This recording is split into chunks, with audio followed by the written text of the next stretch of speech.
Enough of that. What's up, everybody? My name's Aaron Ciotti. Everybody calls me Ciotti. Today we're going to do some simming.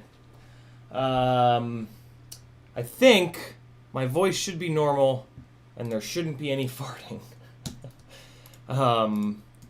Yesterday's stream got kind of totally jacked up by...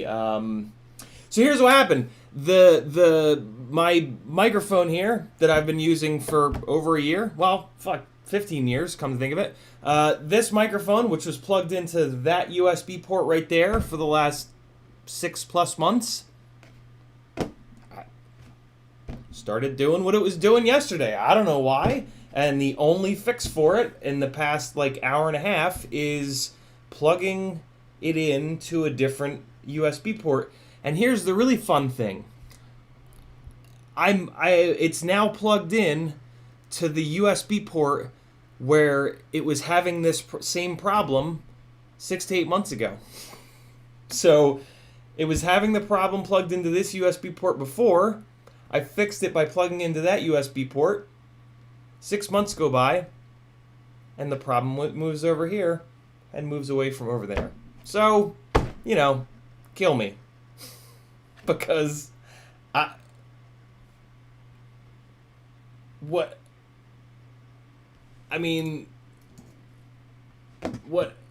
am I supposed to do? I guess I just keep waiting for it to keep failing and then just keep bouncing it back and forth, right? I mean,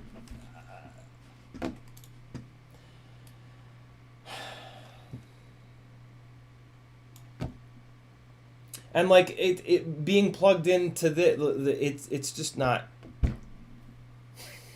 It's not ideal. The mic is in a much worse spot now. The cable doesn't reach. The cable it's a retractable cable, which is really nice because I can move it around. Like when I go over here to work on shit, I can use the retractable cable to move it around. I don't know, man. It's a Mac, Audio Geck. Driver issues are not the problem. In the chat, KD2RDH, Larry was first, then Yawman Flights, Rick Zapata, Dauntless H, Mr. Speeve, S-Grace, Ken Hill, Rimmy Tim, Ken Hill again, Mustang Pilot 1, Dauntless H again, Jason Crabtree, Ken Hill, Rimmy Tim, Jared Schnell, Nemesis FPV, AA, Slappy 1, Ken Hill, Super Deluxe, Slappy 1, Sean Hussein, Dauntless H, there's Larry again, there's Mustang Pilot 1 again, AA again, Guillermo is here, Dauntless again, Ken Hill, Yawman Flights, Droney Droid, Twisted Skies, Espander in the house, Twisted Skies again, Sean Hussein, Ken Hill, Guillermo, AA, Vern Kelk, Pile of Carbon, sorting through the repeats, Droney Droid again, Sean Hussein, Guillermo again, Dauntless again, not doing a good job sorting through the duplicates. Tiago Cardoso is here. Another Tiago. We've got 2 Tiagos now. Hex is here. Just Hex with what appears to be a picture of a cat. Hex, we're going to be friends. Nemesis, Audio Gek, T-Bird is in the house. Super Deluxe again. Bill Grimes. Arstang 5-0. Audio Gek, Ken Hill. Lots of repeats. Mackay, Vern Kelk. Ooh. Rizex RCFPV. Look, I got it. Seth Patton. Obese Quads is here. Mork is here. It's Darts, Remy Tim, and Raging FPV. I'm sure I missed people. Sorry. Blame YouTube.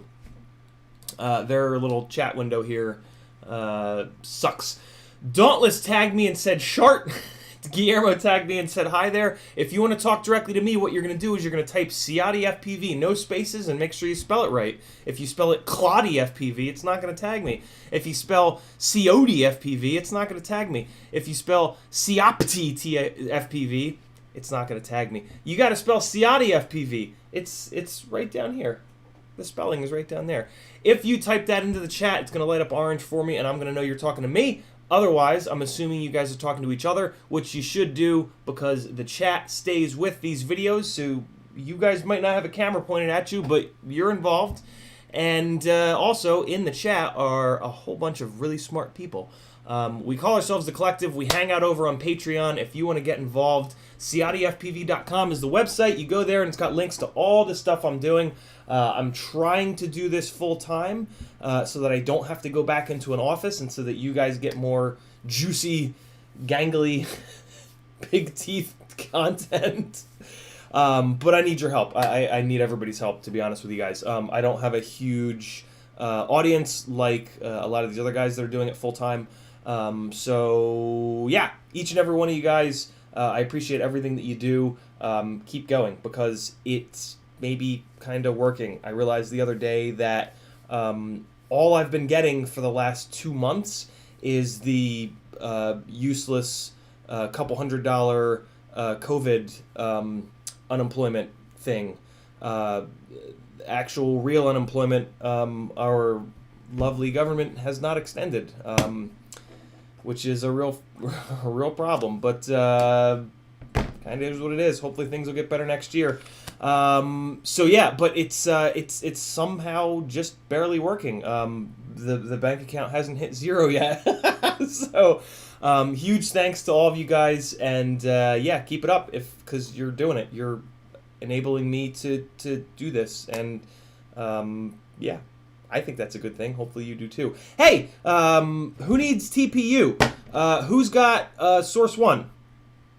If you have a Source 1 and you want either one of these, message me and I'll send them to you. If you want to pay me shipping, that's cool. If not, I'll probably still just send them to you.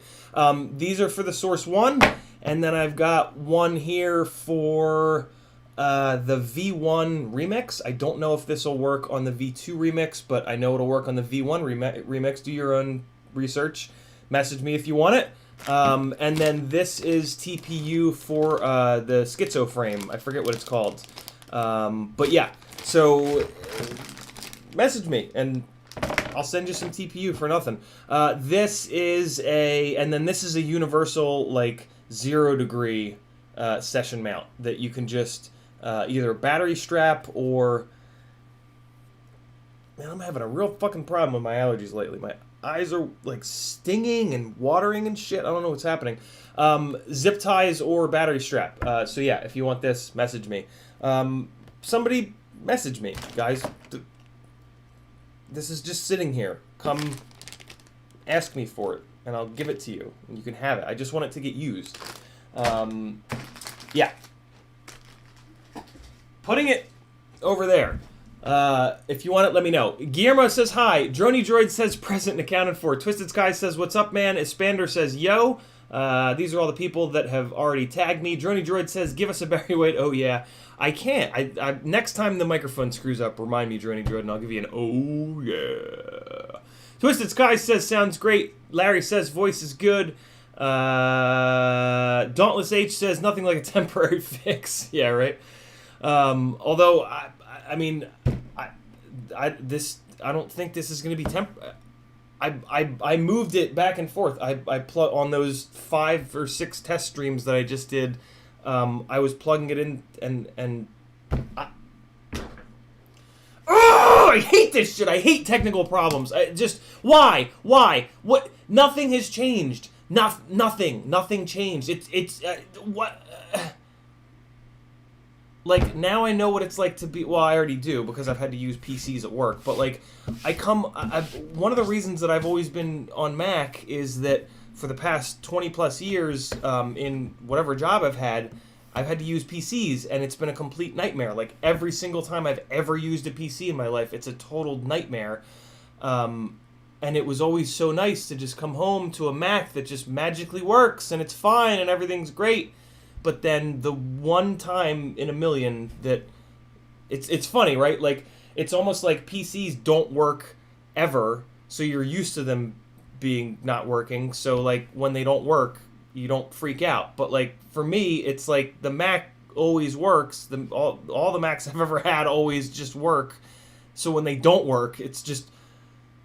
right? Like... Frank Nicholas says, you fixed it by unplugging it for a while. Almost, yeah. I unplugged it and plugged it back in. I did plug it back into somewhere different, but I did unplug it and plug it back in. Larry says, you're either chasing the problem or running from it. Either way, it's fixed for now. Who cares? Double A says, hey. Frank Nicholas says, move it back to the other USB port as your leisure, see if it works. Yep, I did that. That was the 5th test stream just now where the title was, I fixed it. That was it, plugged back into the original spot that it's been plugged in for 8 months.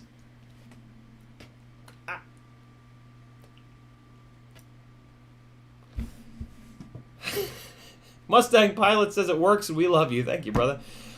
Ken Hill says might be the wire. I thought so too, Ken, but I don't think so. Just by the fact that, yeah, the testing that we just did. But I do wanna test that. I also thought it was a problem in OBS. I was really hoping that it was a problem with, and actually, it's good that it's not a problem with OBS because that means I can actually fix it. It's Darts say hey. It says hey, how's it hanging? Short, shriveled, and to the left. What movie? YouTube just did the thing, so I'm scrolling back up as always. I spend my life scrolling back up, looking for where I left off. Thanks a lot, YouTube. Take my 30% and then fuck me. Yeah, double. Airbender says the USB probably got corrosion on the contacts. Guillermo says ban the other Tiago, only one Tiago. No! It could be. The thing that the reason I think it's not that is it's not like an intermittent, it's like a cyclical like little fart noise. So I feel like that's the somebody wants to see the moon goat. There it is. Yeah, I don't know. It's whatever. When Landing Zone gets off their fat asses and fix this goddamn dock for me, here's the good thing. Here's the good thing. This is a good thing that this is happening because I haven't had like a serious problem like this that like affects the stream and my ability to hang out with you guys in a while.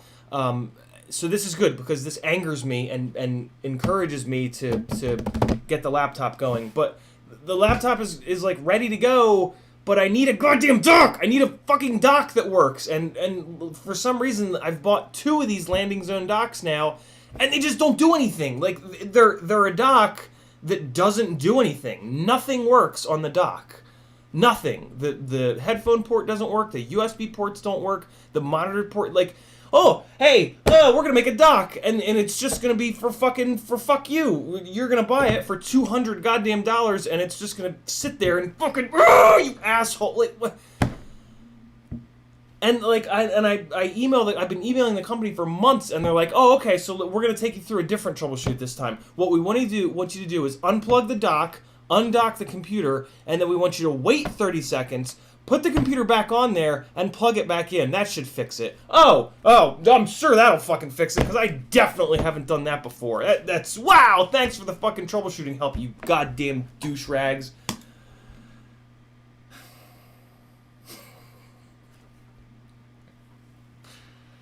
Journey Droid says, show us the goon moat. Yeet the swamp. Ah! Yeet the swamp. Gel Captain says, I'm so jealous of your hair. Thank you, man. It's about all I got going for me. Super Deluxe with the weed number of dollars, $4.20. He says, enable the Ciotti, donate fat wads. Thank you, Super Deluxe. You are the man. Speaking of Super Deluxe, Guillermo asked me to say Peter the Penetrator. There, I said it. Speaking of Super Deluxe, I think I'm waiting on... Well, no, I don't...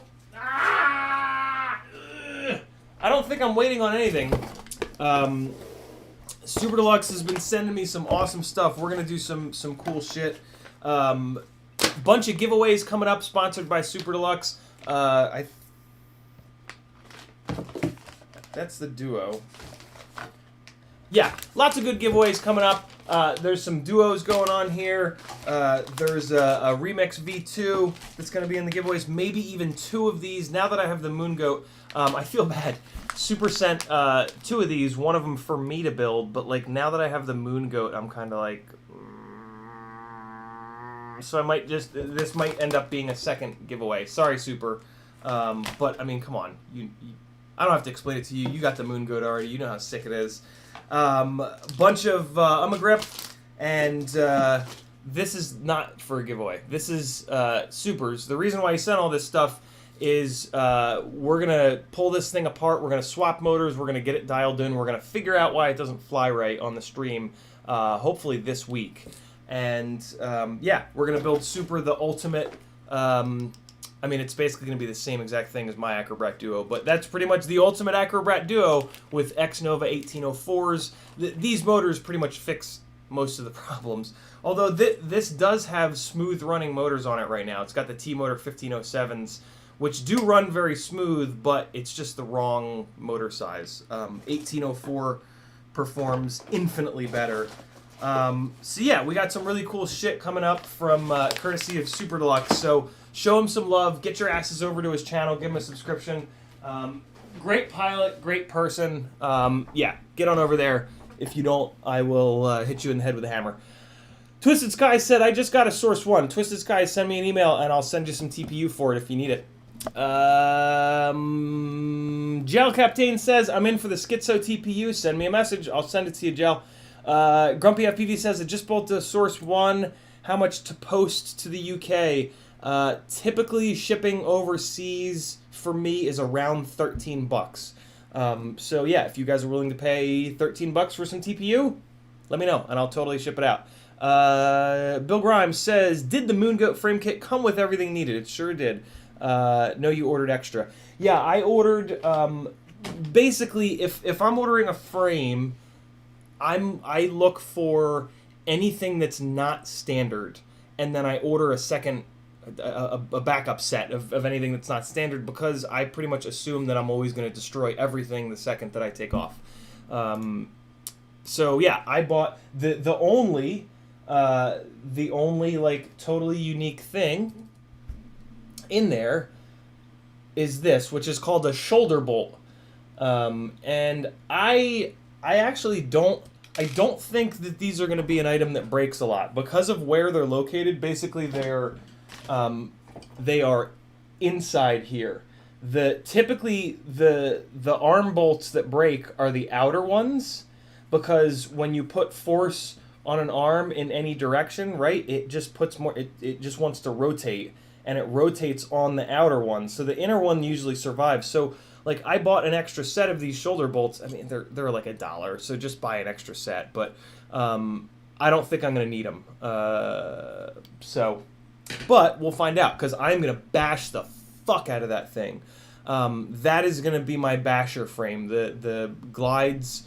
Well, I mean, the glides I fly in a way where I'm like 90% going crazy, but I hold myself back by about 10% nowadays, which is really nice. I didn't used to, but yeah, I'm so, you know what it is? I had, for a long time, flying at 100% all the time, you constantly crash and you constantly break shit. And all I was doing at the bench was fixing glides. That's all I had time to do. Now that I've just said, okay, I have other shit that I need to build, I'm not flying anywhere near as hard. That's why you haven't seen much footage from me, because I'm not happy with it. But I can at least work on some other stuff. So, but the Moon Goat is new, and it needs durability feedback from, you know, the community. So fuck it, I'm gonna fly it really hard and let you guys know how it goes, because it seems like it's gonna be really durable. It seems like it's gonna be just as, if not a little bit more durable than the glide frames, and the only way to find that out is to bang the shit out of it. That's what she said. Raging FPV says, how do you think the upcoming FAA ruling could affect your ability to do this full time?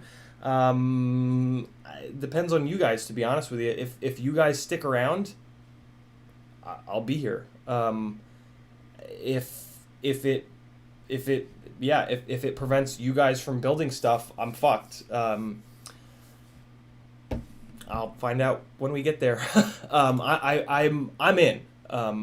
In case anybody's wondering, like I'm in to do this full time. If the bank account doesn't get to zero, I'm gonna keep going. I probably won't wait until it gets to zero, but you know, you guys know what I'm saying.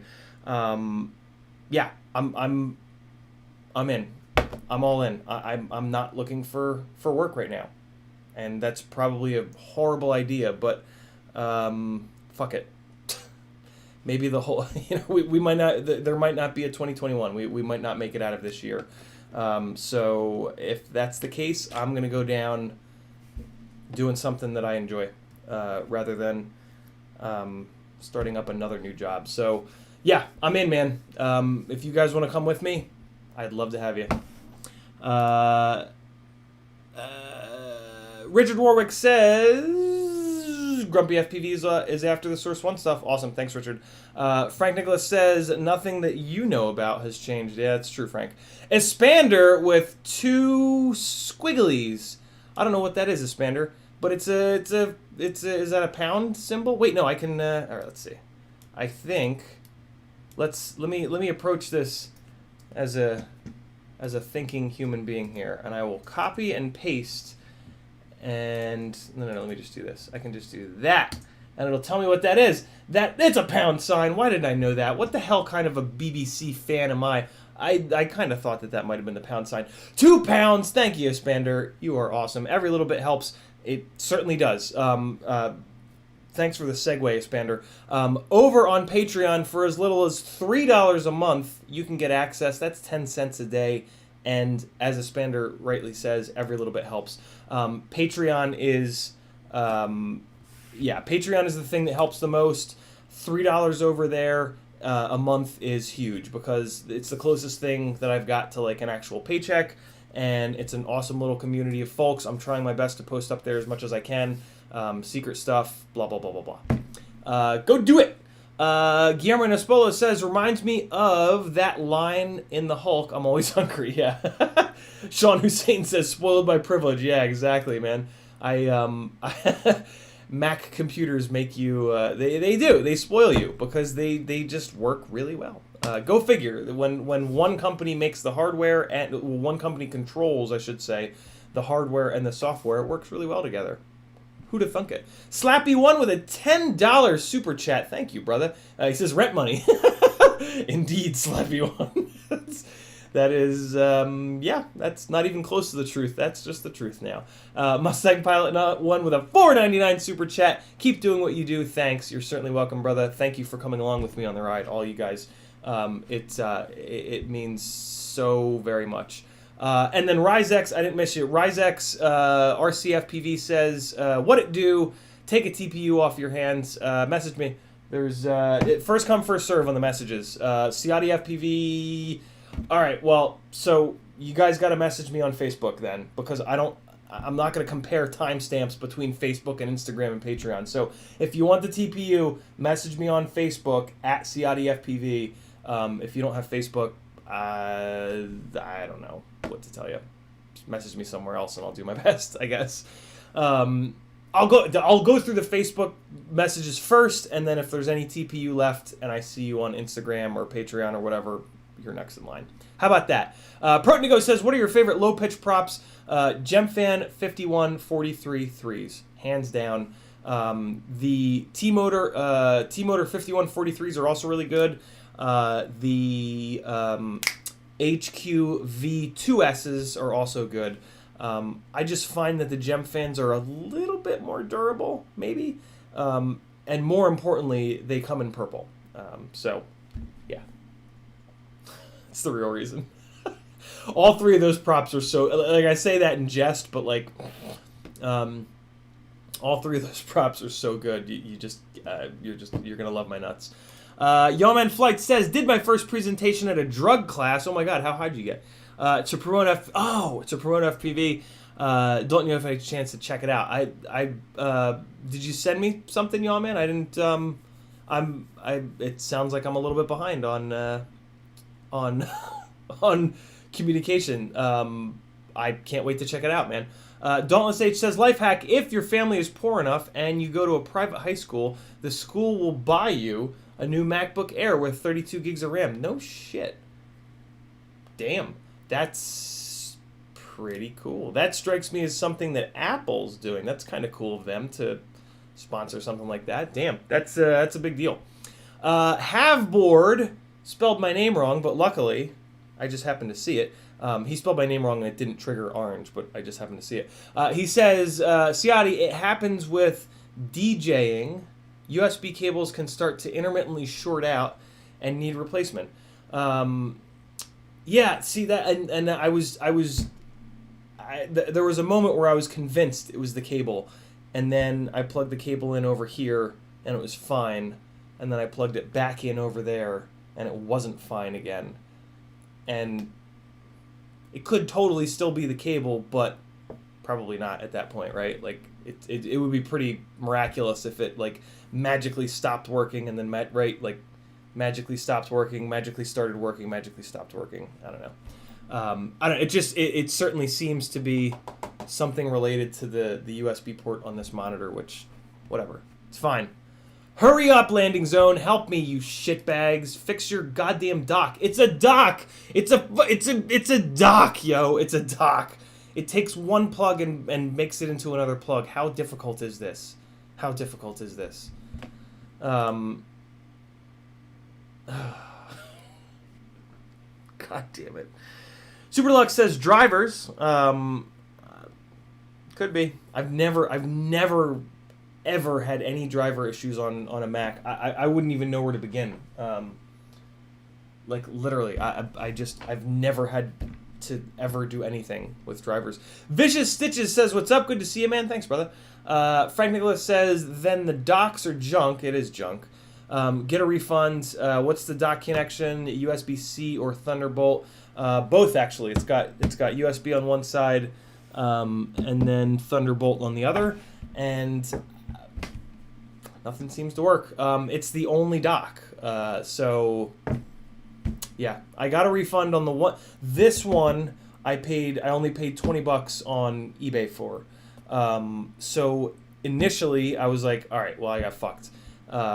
So then I went on Amazon and I bought a brand new one for $200, and it's exactly the same.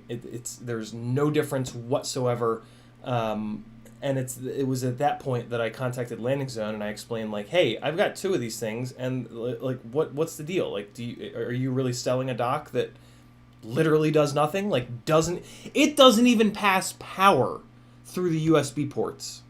Okay, and that's been a big part of the email chain, has been, it still doesn't pass power.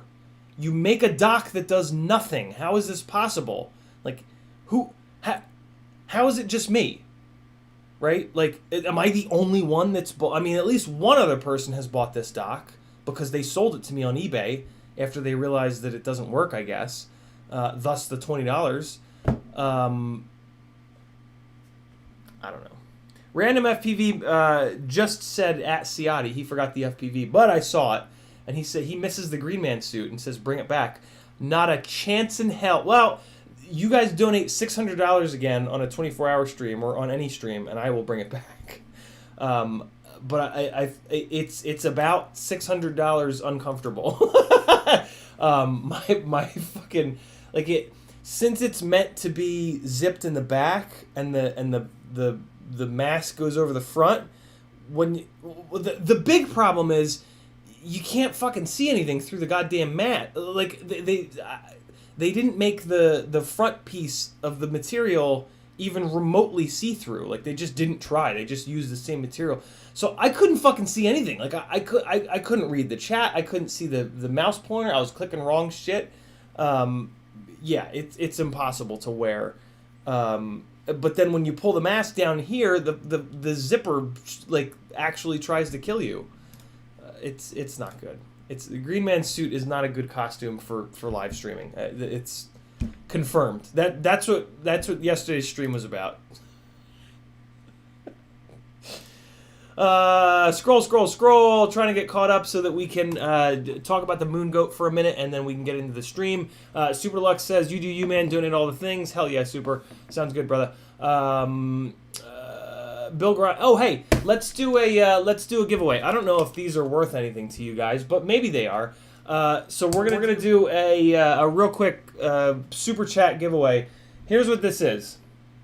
You guys can just read it, so that I don't have to do anything. It's you guys can't read that because Logitech can eat it. $25 gift card on the Tracer product line at teamblacksheep.com. Here's the fine print that I almost missed. When spending $100 or more. So do a super chat for $2 if you want to win this. And I'll spin the wheel twice if there's enough people, because I have 2 of them.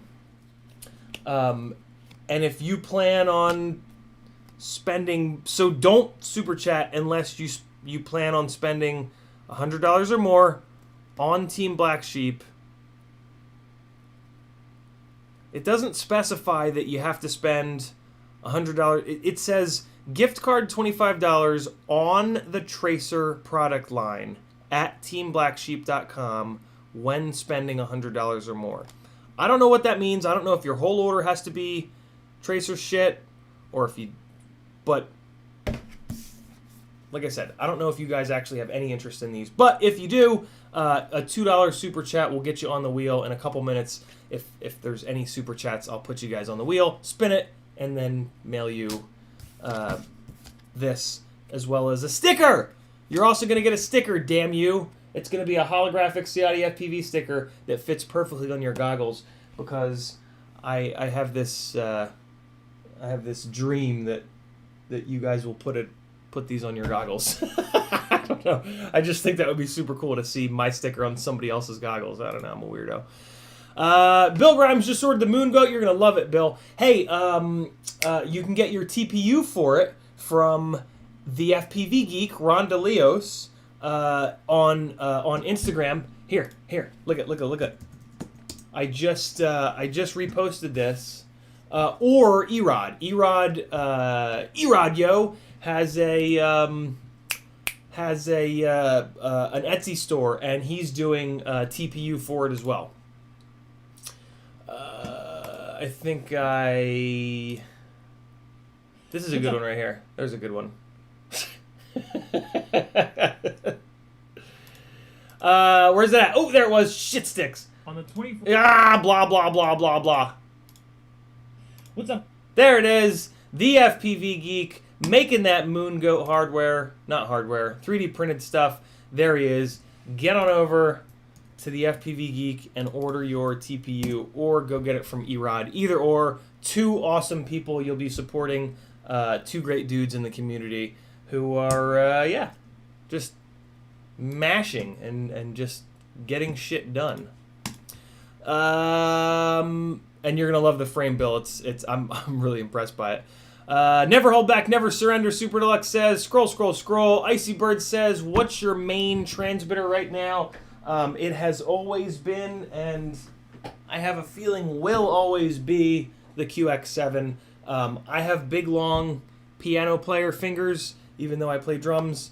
And this particular radio is nice and wide, so it just gives my big, long fingers room to wiggle about. Nemesis FPV says he's with me. Speedy Turtle says what's up, and Guillermo says, my dude, chill. There is neither or other. Not sure what we were talking about at that time, but I appreciate the support from you guys. I'm the worst. Jow Captain says just sent you a Facebook message for the Schizo Nova TPU. Well, then it's yours, Joe. It's as easy as that with me. Awesome. Yeah, I'll get that. Oh, guys! By the way, tomorrow I will be going to the what's on the lens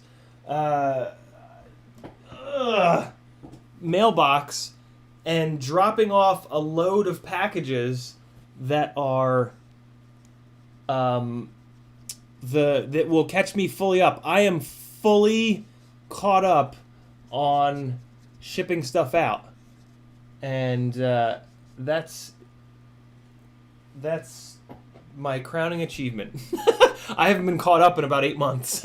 So yeah, it's all caught up, and so if you haven't gotten your winnings yet, or if you just haven't been on the Patreon page in a while, get over there. I have a big, here. I'm going to call you people out. Seth Robinson, I need your address. Adam Romano, I need your address. Xavier Page, I need your address.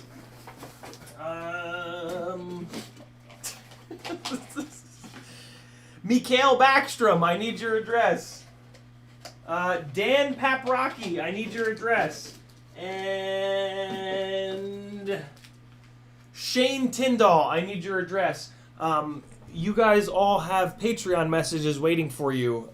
Some of you begging for your addresses. Somebody in that pile won like 6 months ago. And every month I've been sending another Patreon message. Hey, haven't forgot about you. What's your address? Hey, just need your address. Hey, never gonna give up because you won. Hey, Clamman says never give up. What's your address? So yeah. Espander says, update Velocidrone. Espander, are you telling me to update Velocidrone because there's an update since last Sunday? If so, it's a little late for that. I'll update after today's stream. Larry says, tiny bit hot. Yep. Oh, wait, no. You guys might not be talking about anger. Frank Nicholas says, but you wiggled the cable between both. Plug, unplug, plug. Not magic, just physics. Yeah, sure. Could be. Never know. Who knows? I'll try it again. We'll see. Thomas Diaz says, what's up? Espander says, update your Velocidrone, guys. So it is starting to sound like there is another update. Usually the Velocidrone, so I'm not going to update here today. The Velocidrone updates usually take a lot longer than you think they should. So I'm not going to play that game. I will update for next Sunday. So next Sunday, Velocidrone is going to be updated. So everybody that wants to get in, update your Velocidrone before next Sunday. Mustang Pilot 1 says, we chatted on Joshua Bardwell's channel about the Moon Goat. What's special besides the weight and shoulder bolts? Shoulder bolts aren't even that special. It just, they're a non-standard item. So if you break them, you're screwed, right? So get extras so that you're not screwed waiting for shipments. What the great question though? What's special about the Moon Goat frame? This is actually kind of nice. This is a perfect little segue into a little bit of a Moon Goat discussion. So let's come over to the bench for this. So the Moon Goat, $100, which $100 is a lot of money. I'm not gonna lie. I have never This is the first frame that I've ever bought that's been more than $50. The design is so it's yeah, okay. It's just a bunch of carbon. It is of what I know of carbon fiber manufacturing. This setup here, where they milled down into the top plate so that you could sink your grip down. This is expensive. It is expensive for them to mill down into the carbon. And then the edges of the carbon are they're not heavily chamfered, but I think they are chamfered because they're not sharp. Like when you don't chamfer the edges at all, they're a lot sharper than this. So I think these edges are very slightly chamfered, which is what I like. I don't like the heavily chamfered edges because you're taking material off, and when you take material off, you take strength away. So I love the way that these edges are just slightly chamfered, and again, that's expensive to do the chamfering. There are press nuts pre-installed on this frame. That also costs money.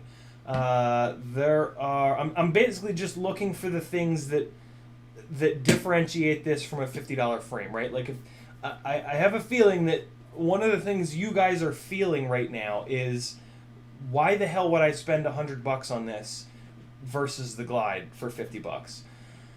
I don't have an answer to that for you, because I think I still prefer the Glide, to be totally honest.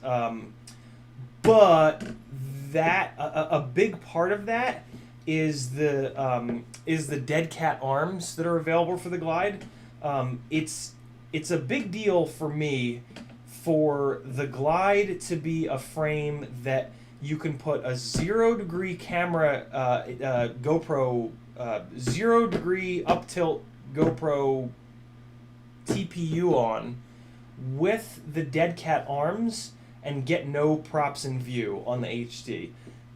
That's a big deal. Like that makes the frame a lot more usable for like, I mean, everything, right? Like, if you want to play around with the backwards stuff, you can go to 0-degree camera angle.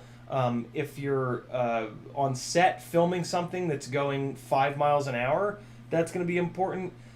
It's a really good thing. This is going to be more of a straight freestyle frame in that respect, in that you're not going to be, I mean, unless Tommy makes different arms, you're not going to be able to do that. It's looking like 20 to 25 degrees is probably going to be the minimum up tilt to get the props out of view of the HD. And that's fine, that's normal. Like, that's every other, the Glide is very unique in that respect. The Apex is just like this, and the Apex costs pretty much what this does. You know what? Let's stop comparing this to the Glide, and let's start comparing this to the Apex, because that's a much more fair fight. Compared to the Apex, this is significantly lighter. It's 15 grams lighter, and that's a big deal. 15 grams is very hard to find in a 5-inch build, so that's a legit advantage for this guy. That 15 grams is a real difference. You'll feel that in flight. 5 or 10 is hard to feel in flight, but 15 you can feel. This design, this setup with the grip is so cool. It's also going to work really well, but I mean, just slapping a piece of grip on the top plate of a frame is always going to kind of work. So there's a cool factor here, but this isn't necessarily going to work better than the Apex in holding the battery. The battery strap situation is kind of cool.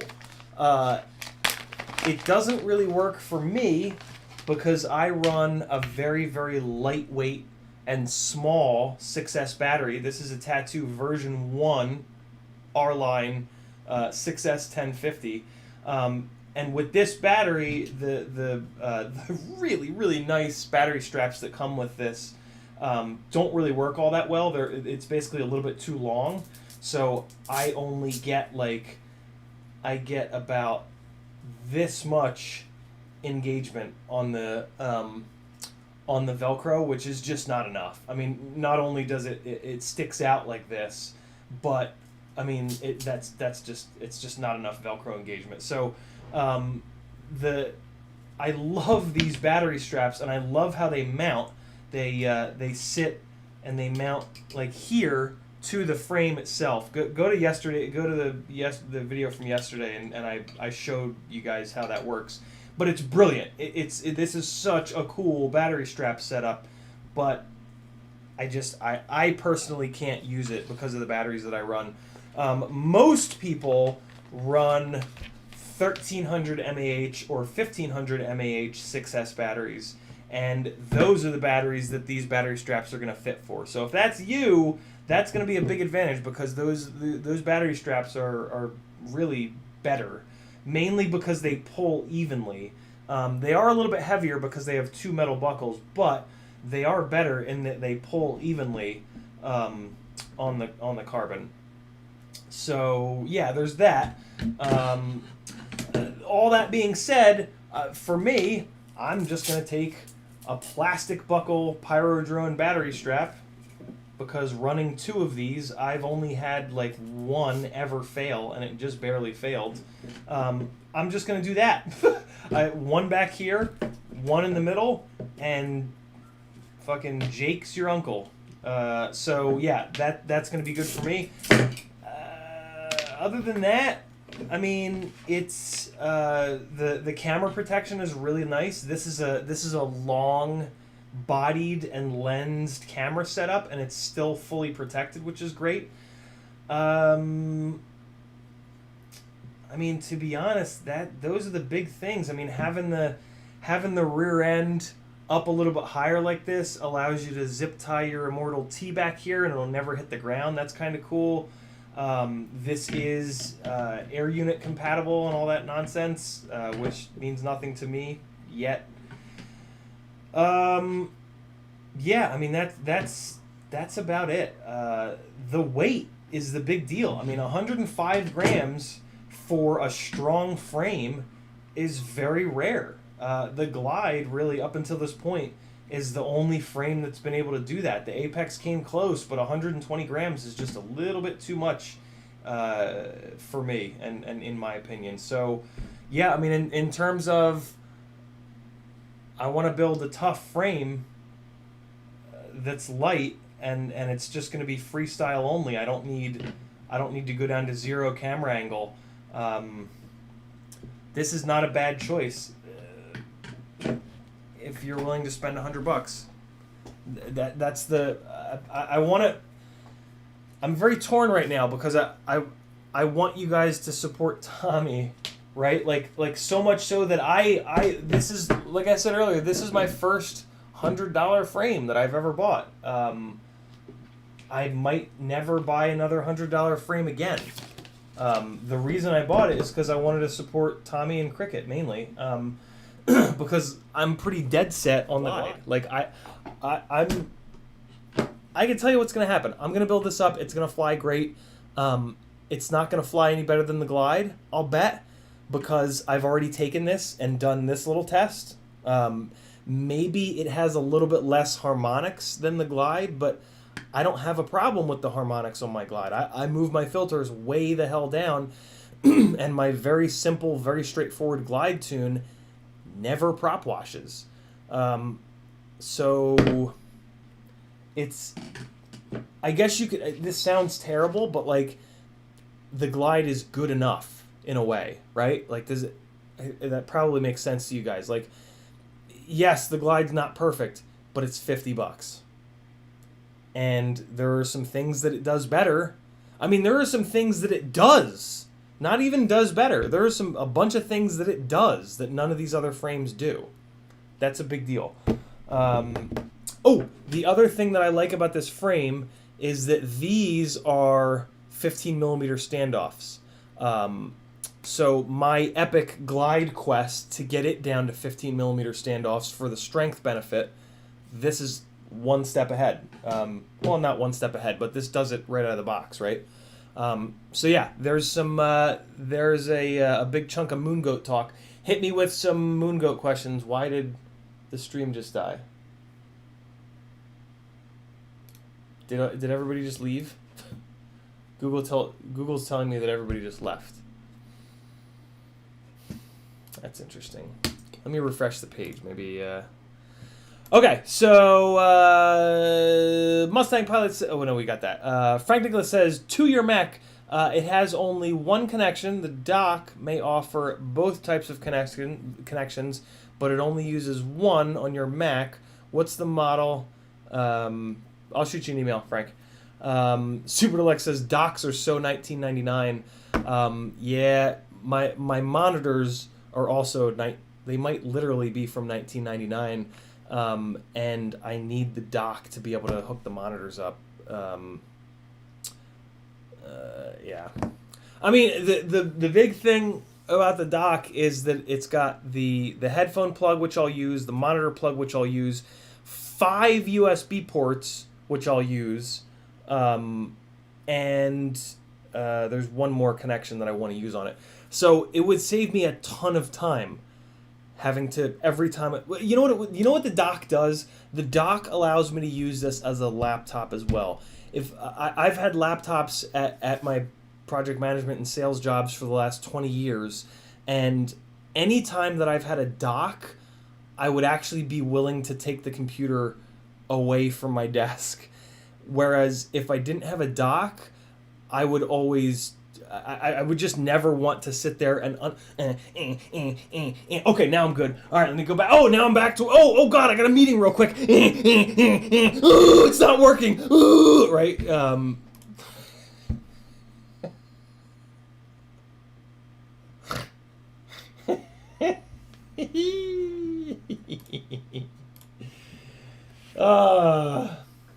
It's not that serious, but you guys know what I mean.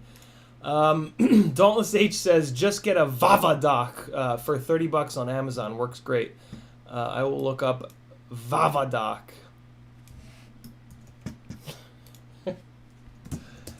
Amazon.com, Vavadock Mac. All right, there's a tab opened. I'll check it out after the stream, not screen. Nemesis FPV says, I thought you burned it. I don't remember what we were talking about, Nemesis. Tag me again. Tell me what you think I burned. Remy Tim says, have you checked the USB protocol between the two ports you're using, 2.0 versus 3.0 or something? So the port on the monitor is actually OG-ass USB 1.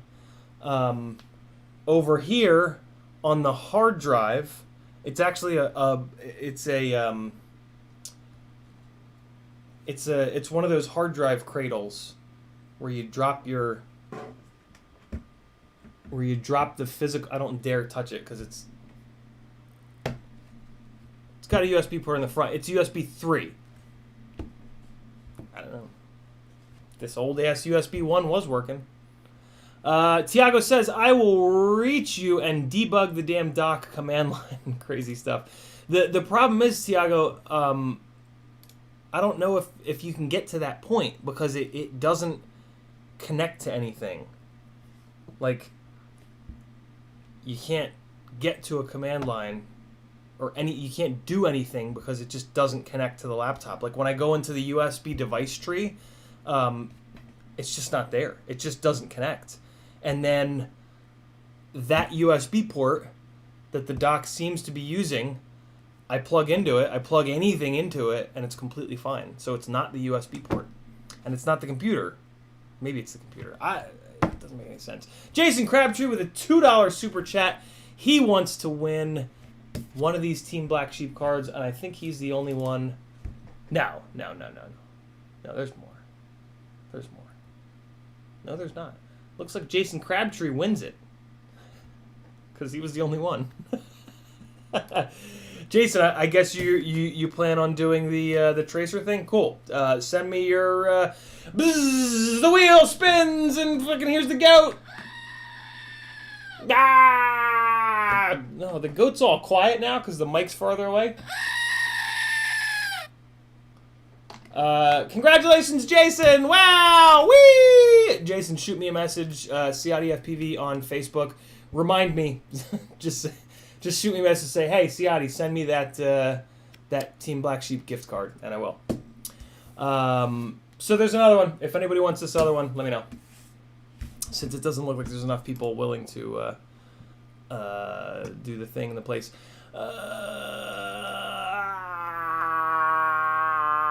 Jason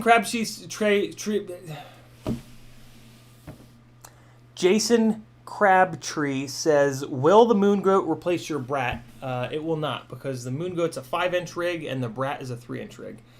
EasyFPV says, you get 30% off Tracer by entering your Crossfire module's serial number in the discount code line when checking out at TBS as a thank you to a previous customer. Okay, so don't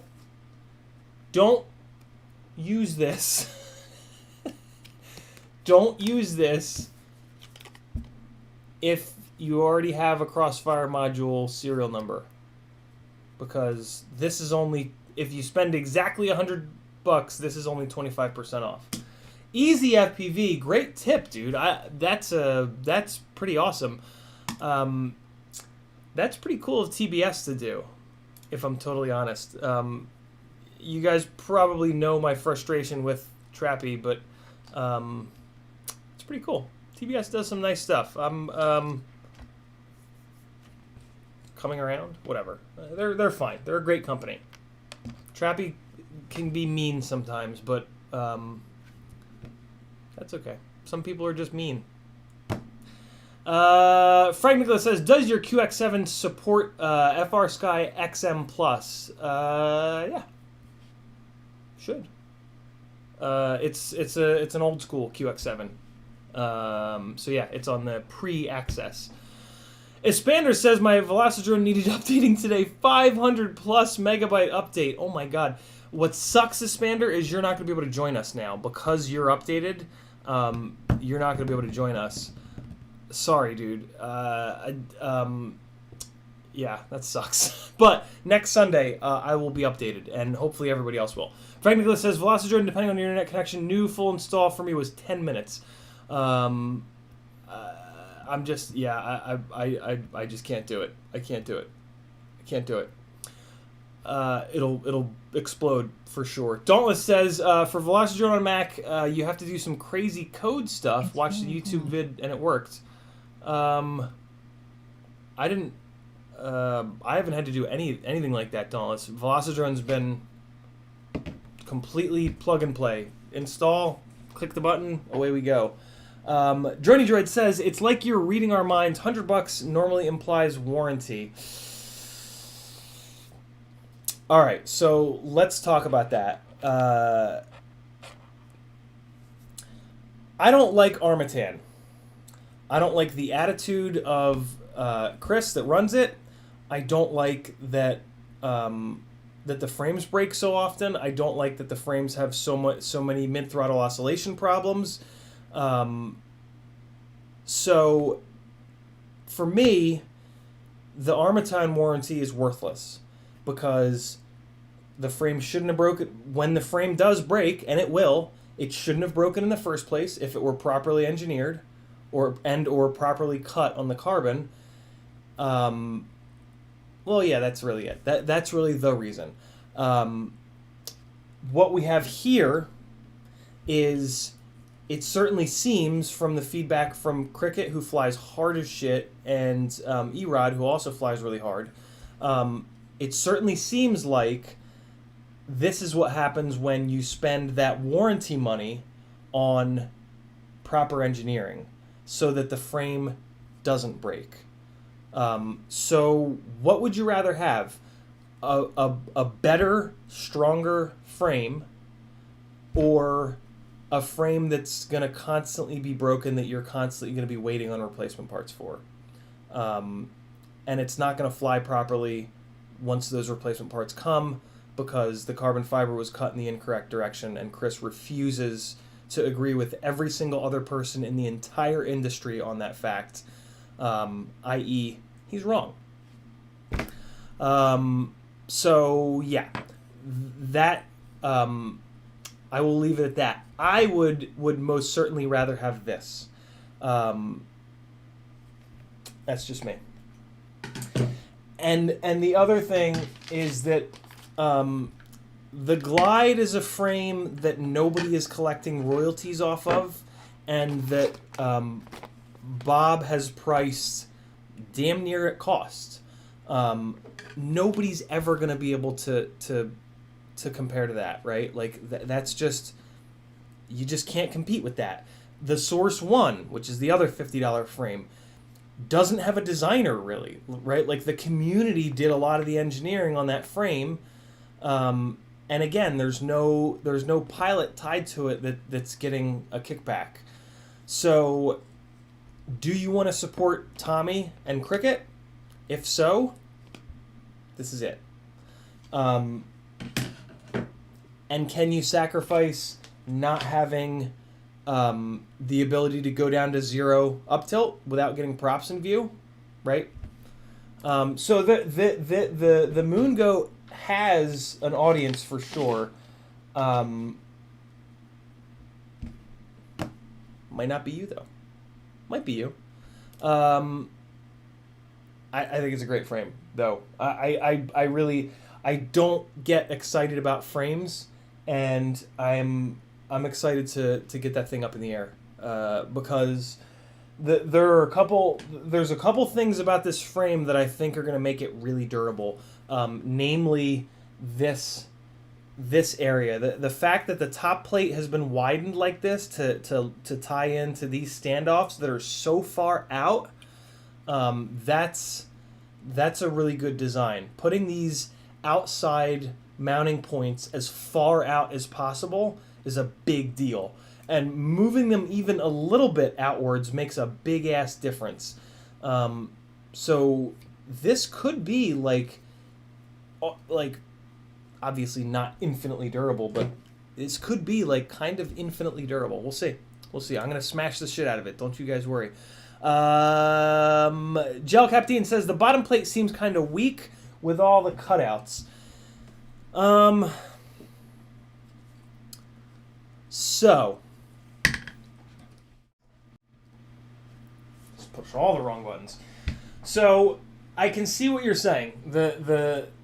There are a lot of cutouts here, but the way that this is all tied together, this top plate, so this is fully boxed in here, and the bottom plate is definitely the weak point of this box, but this box is going to work together, and the strength of the top plate is going to kind of cover the bottom plate's ass. And I don't think that bottom plate's going to be an issue. I really don't think that that's going to have any issues with failure down there. If it had, they would have beefed it up. There's plenty of space here to kind of beef up this bottom plate, and I know good and well that if this bottom plate broke on Corey or Tommy or Erod, they would be beefing it up, because when a bottom plate breaks, it's a fucking nightmare. And like there didn't seem to be a huge emphasis on like, oh my god, let's make the lightest frame possible. So I really feel like they would have added a little bit of extra material here if this bottom plate had ever broken during testing, and they've been testing this for a long time. So I know what you're saying. In pictures, I can totally see it, but holding this thing in my hands and just kind of doing my normal like bend it, I can usually take a frame in my hands and get a little bit of flex in certain spots and go, okay, yeah, that's probably not going to be strong. That's going to probably be a problem. But this is not that. This is solid as shit. And that makes sense. Tommy has designed a lot of frames now. The whole FPV community has designed a lot of frames now, and we're getting good at it. It's just going to be a natural thing that kind of happens. So yeah, I would not worry about that, Gel. But that's a really good point. Thank you for bringing that up. Pile of Carbon says they're called science holes. Squints FPV is here. What's up, Adam? Dion Potgeider with 14 czars. Thanks for the czars, Dion. He says, would you say all lipos are probably equally good? No. No. You could actually argue that lipo, the battery that you run, what am I trying to say? I don't know what I'm trying to say, but they're not equally good at all. At all. Lots and lots and lots of lipos are just awful, and then there's a couple shining stars. GNB is the company that pretty much, they're as close as you can get to just buy anything that they sell and it's guaranteed to be really good and not cost you an arm and a leg. So GNB makes RDQ's batteries for them. So the RDQ batteries, they're just GNB batteries. So the GNB is the solid bet. Great performance. They're not the lightest weight, but they're also not the heaviest. If the heaviest is over here and the lightest is over here, the GNB is kind of like somewhere here. They're not the absolute lightest, but they're close. They're durable. You can over discharge them, you can smash them, and they're relatively durable. They're not the most durable. The most durable ones are really heavy, typically China Hobby Line. But yeah, GNB for me is the best balance of performance and cost. If you're willing to spend a little bit more money, the Tattoo R line is the next step up. You get lower weight, better performance, and unfortunately they're more fragile. So it's not a free lunch, and they're more expensive. They're more expensive too. So you pay a little bit more, $5 to $10 more per battery. But for me, the big thing is the weight. These are lighter, and that's a big deal. But they definitely outperform the GNB batteries. But if you over discharge these a bunch of times, they're shot. Like, they are done. And the GNBs are much more resilient to that. The China Hobby Lines are even more resilient to that. You can mistreat a China Hobby Line for like years and it'll magically still be fine. These are not that. But I get these for $30 per. I get 3 to 5 minutes of runtime out of them, and they weigh 170 grams. And there is nothing that checks all those boxes. The Adrenaline, who are they made? Adrenaline, whatever. The batteries that Steel runs, they are heavier, and they are like $13 more expensive. So it's just like, why on earth would anybody run those? I guess maybe they perform better, but they don't. Because these outperform everything, and these just don't sag. Like this little 170 gram battery does not sag until the moment that it's falling completely out of the sky. Like, it is unbelievable. In my opinion, there's kind of no reason to spend any more money than on the Tattoo R lines. That being said, I haven't run one of those Adrenaline batteries, mainly because why the hell would I? Like, they're just way too expensive. Almost $50 per battery? That's ludicrous. Who would do that? That's don't do that. That's crazy. No. But yeah, Dion, great question. Lipo quality is a big deal. You should spend a good amount of time reading reviews about lipos and just paying attention to what very experienced pilots who have tried a lot of different batteries have settled on. That's what I'll say. Mike Bergman says, are you running this on 6S? If you're talking about the GOAT, yes. I've gone to 6S top to bottom on 5-inch. It's just better. At full throttle, 5-inch rigs draw enough current, amperage, whatever, that there is significant loss in the system to heat on 4S and a little bit less so on 5S. 6S seems to be the voltage where the full throttle, where at full throttle, a 5-inch rig, the losses from heat in the whole system, in the wires and the connectors and the ESC, blah blah blah, gets under control, and that's where that is the only place that 6S has increased runtime, or I'm sorry, increased efficiency over 4S. Everywhere other than full throttle, 4S all day. Like if you only fly half throttle all the time, 4S. Done. And arguably, 4S is more efficient. I've talked to Ryan Harrell at length about that, and most of what Ryan says to me just whizzes right over my head. But he's always nice enough to break it down for me after blowing me away. And yeah, the science behind it says that at part throttle, 4S is going to be more efficient. But at full throttle, 6S has proven, by us all testing it and flying it, 6S is much more efficient at full throttle. And as a freestyle pilot, if you use full throttle, you're probably going to benefit from 6S. 200... What? How? What? Where'd you guys all come from? Did someone send you? What? Oh my god. Thanks for coming, unless you're bots. If you're bots, you can stay. It's fine. It only helps me. Scroll. Dauntless says 230 people. Thanks for the heads up. I would have no idea. Ken Hill says Glide is definitely my next build. 15mm setup looks nice. Let me know, Ken, if you have any questions about it. Frank Nicholas says I doubt you'd need to dock to hook the monitors up. Email me model details. I will. And I don't. I don't need the dock to hook the monitor up technically, but yeah, it's about the other 6 things that are going to be plugged in. Here you guys go. Here's S-Gray says, what happened? Stream spam. Yeah, it's either bots or maybe somebody else's stream said, hey, go watch Ciotti. Brian Ladmiral says, I do see that your viewer count is slowly growing. That's awesome. Never got. Thanks, Brian. I'm trying, man.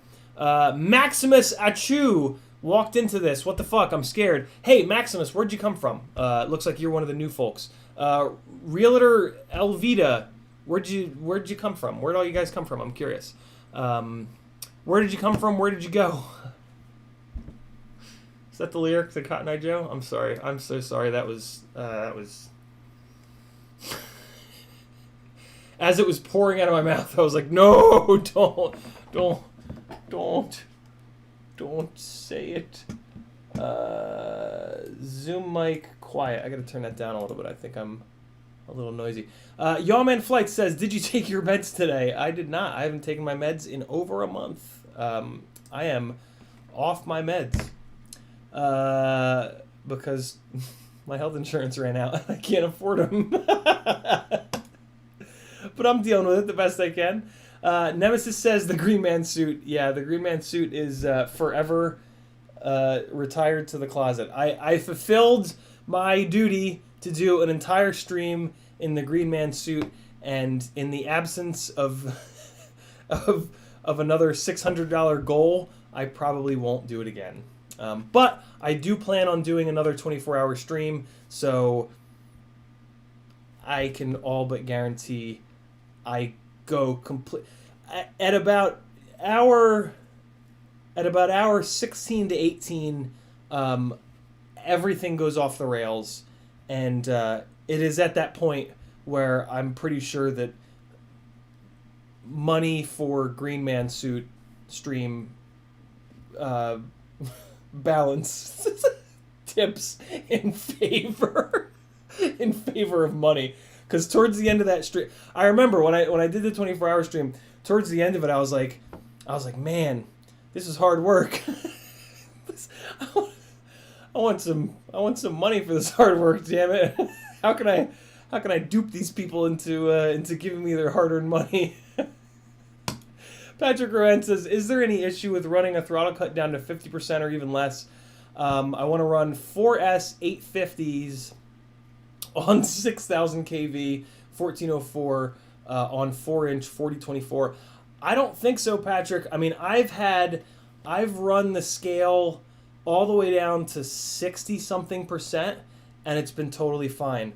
And it's just code, right? Like it's just code telling the PID loop, hey, don't ask for more than this. So there's really no reason. I mean, in Betaflight 4.1, it did not work right, like for sure, and that scares me, and I think that's where your hesitance is coming from, Patrick. But I've used it extensively in 4.2, and it has not hiccuped even once. So I think we're good. I can't, and I've also never heard anyone. You know who else uses it? Max Beamer, and he flies a lot. So between the two of us, you're probably looking at least 1,000 batteries worth of testing on that scaling. And I've talked to him about it, and he has not had a single hiccup either. So I can't possibly imagine that that's not true. It could be jacked up, but I think we've tested it pretty thoroughly. Espander says no, and I'm not sure why, because I'm so far behind. Rick Zapata says, check your email, little info for a couple things. Thank you, Rick. Dazbug says, hey, mate, how's it going? Dazbug, where'd you come from? I don't recognize the name, so I'm curious where you came from. Scroll. Drony Droid tagged me and didn't say anything. Beza Suna. Oh, somebody said something that needed to be moderated. I finally made it. Lots of deleted messages by Beza Suna. Beza, come back and don't type things that need to be moderated. I would love to have you. Pile of Carbon says, how thick are those frame arms? Looks massive. They are 5 millimeters thick, and the width is that hash mark there, which is 12 millimeters wide.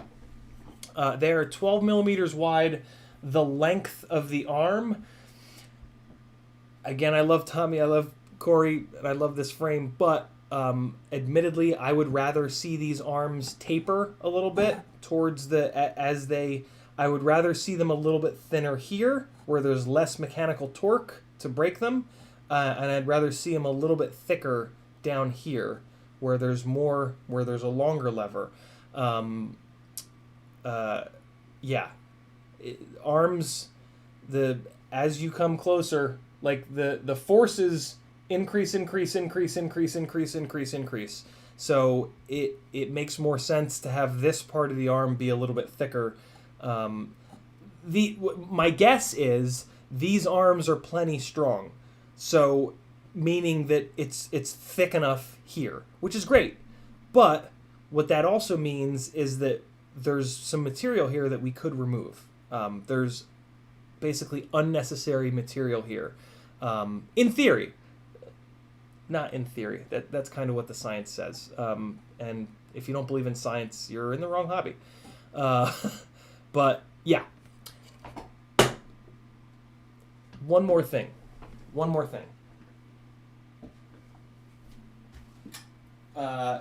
The motor protection is better on a glide.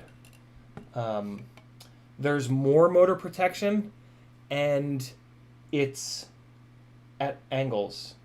So, there are more situations, there are more angles that this carbon fiber on a $7 arm is going to hit the ground first before the $25 motor bell. And if you don't know, if you manage to smack a motor bell into the ground, it's pretty much guaranteed. If a motor bell hits concrete, it's pretty much gone. That is the majority of the time. That's going to bend the motor shaft enough where that motor is out of balance. Usually, you can keep flying it on the first hit unless it's a big one, but it's not going to be perfectly clean anymore. So yeah, a little bit more, and we're gonna test that once I have. We're gonna test that right now, because that is a bold claim, and I want to make sure that I'm right.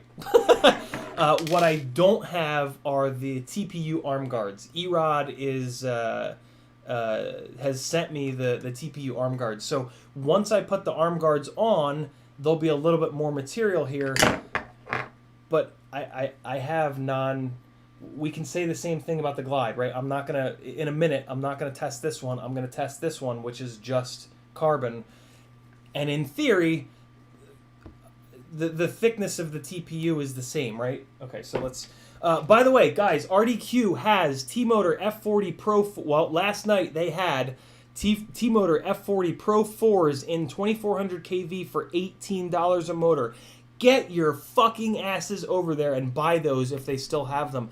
The fact that it's 2400 kV doesn't mean a shit bit of difference other than that you're going to have to motor scale it down if you want to run 6S. But get over there and buy those. They also have Acon AK32 55 amp in 20x20 and 30x30 for $47.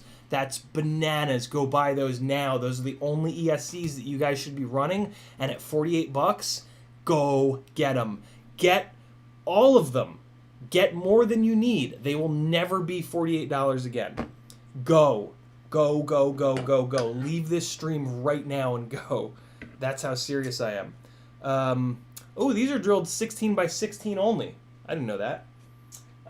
Which is fine. Most of the motors that you want to run are 16 by 16 only. I have not personally run the steel silk motors, mainly because every single person that I trust who has run them has said the exact same thing, which is that they just constantly break. I have not had that experience or any experience with them, but like I said, many, many, many people that I trust have said that same thing, and those are the motors that are not 16 by 16. So I think it makes a lot of sense that this is cut 16 by 16, because what it actually does is kind of prevent you from using a really expensive motor that is going to break all the time. Sorry, dude, but if a motor is going to be $26, it better be durable, in my opinion. Propeller. So, I've got a 2306 on here. Let's put a propeller, and let's see. The question is, at what angle... oh, wait, no. Let's do this without the propeller. It makes more sense to do this without the propeller so that you guys can really see the angle. So I'm going to pull the propeller off the back corner here. Yo, we're still at 234 people. That's crazy. I'm still waiting to see where everybody came from. Well, all the new people that came, by the way, I forgot to mention this. If you want me to see your comment, all you got to do is type my name, CiottiFPV. It's spelled weird, but it's spelled right down there. If you type CiottiFPV, no spaces, into the chat, it'll light up an orange, and that's how I know you're talking to me. So some of you new lovely people, where are you from? Where'd you guys all come pouring in from? Because if somebody else was streaming and said, hey, everybody go over to hang out with Ciotti, I want to say thanks to them, because that's only fair. Okay, so we got both of these guys. I mean, I kind of know how this is going to go, but I realize I talk about this a lot, and I don't really explain it as much. So I hate to do this, but this is an opportunity to do this. Not an opportunity, but this is important for me to show you guys. Okay, so what we're trying to figure out is, I'm up there and I'm flying and I crash. At what point does... Hold on. Okay. At what point of a crash does the motor bell commit hara-kiri on the concrete, because there's not enough carbon to protect it? So, oh shit, I hit 4,000. I forgot to mention that. I looked before the stream and I was at like 39.95.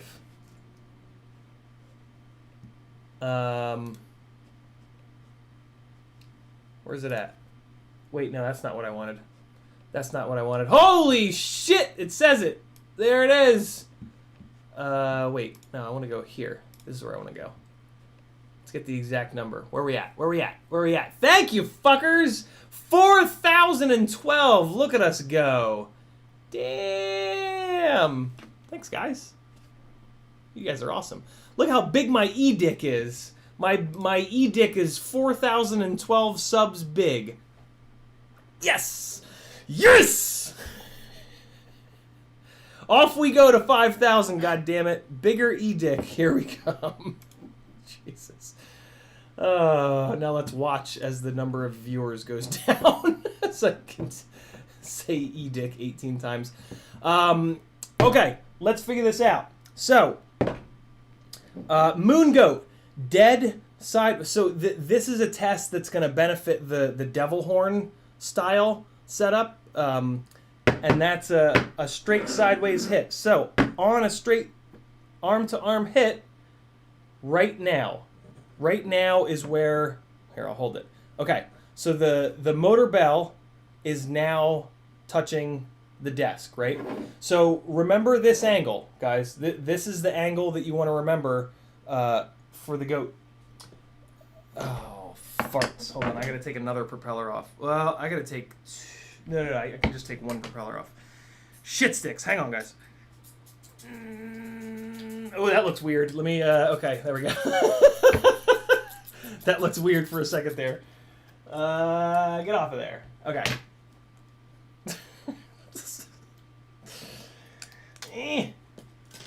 Okay. I have to do this, I have to do them at the same time, because there's no way that, that you guys will just remember that angle. It looks to be 42.6 degrees. All right, so look at that. There's a big difference here, guys. So that's the difference. Okay, that's hard to see. How can I show this to you guys better? There we go. There we go. See the difference in angle? So that's a big deal. The Moon Goat is at about like 10 degrees over, maybe.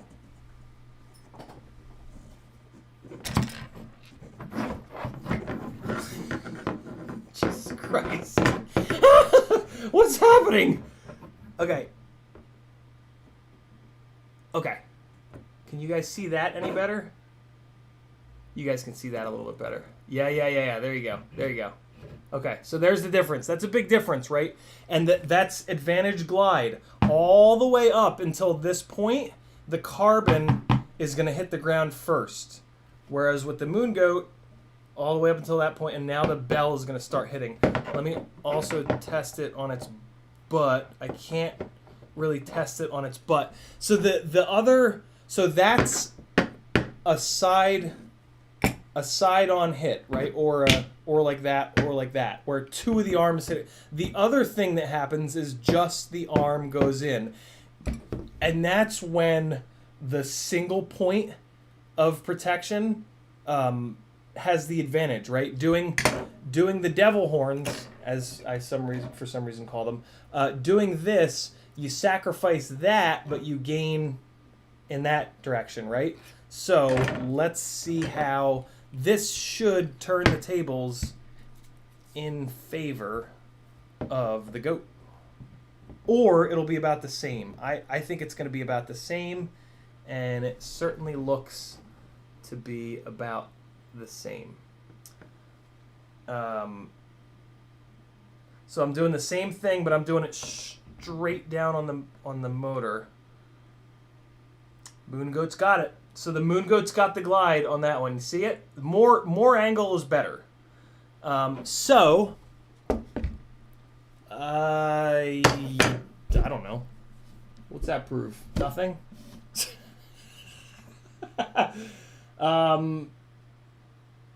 Yeah, that's a thing.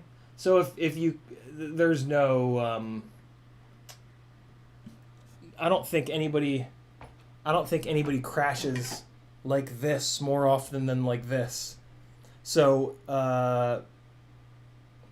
I don't know. I would maybe say that you crash like that and like that more often than like that. I don't know.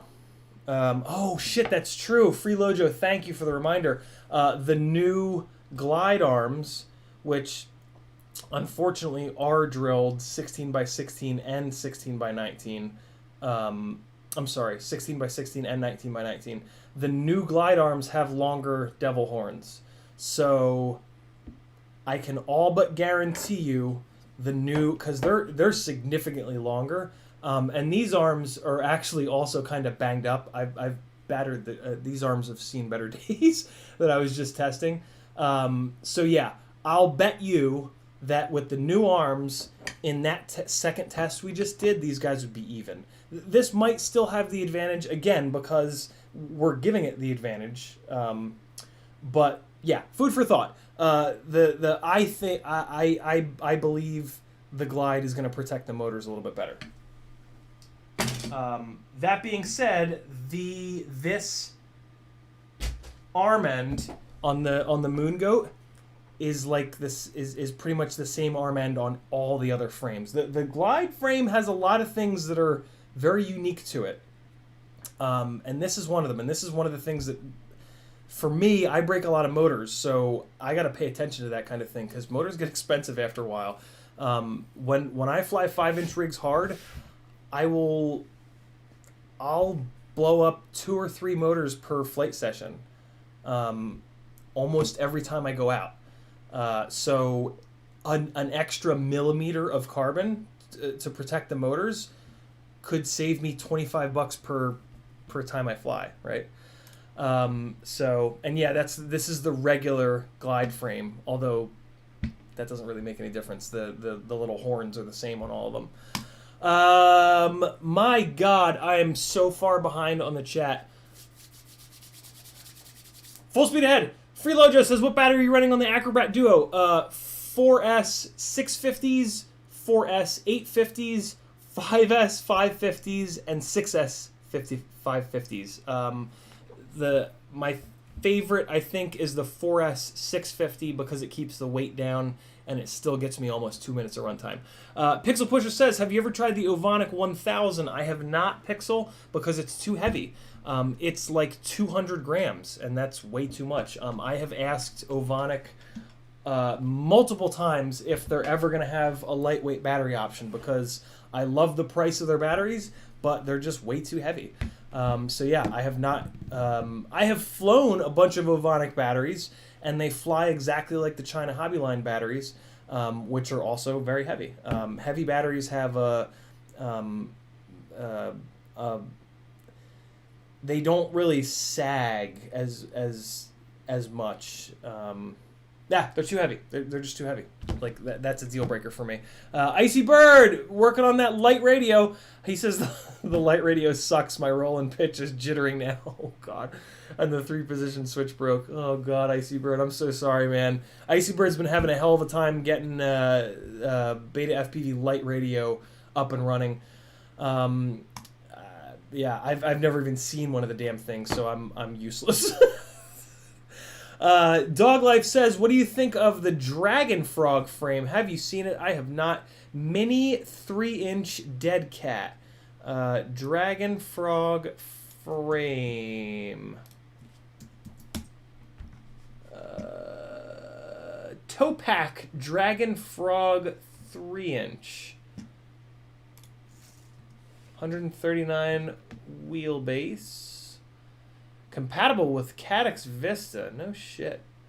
Give me some pictures, fellas. Alright, so very dead cat.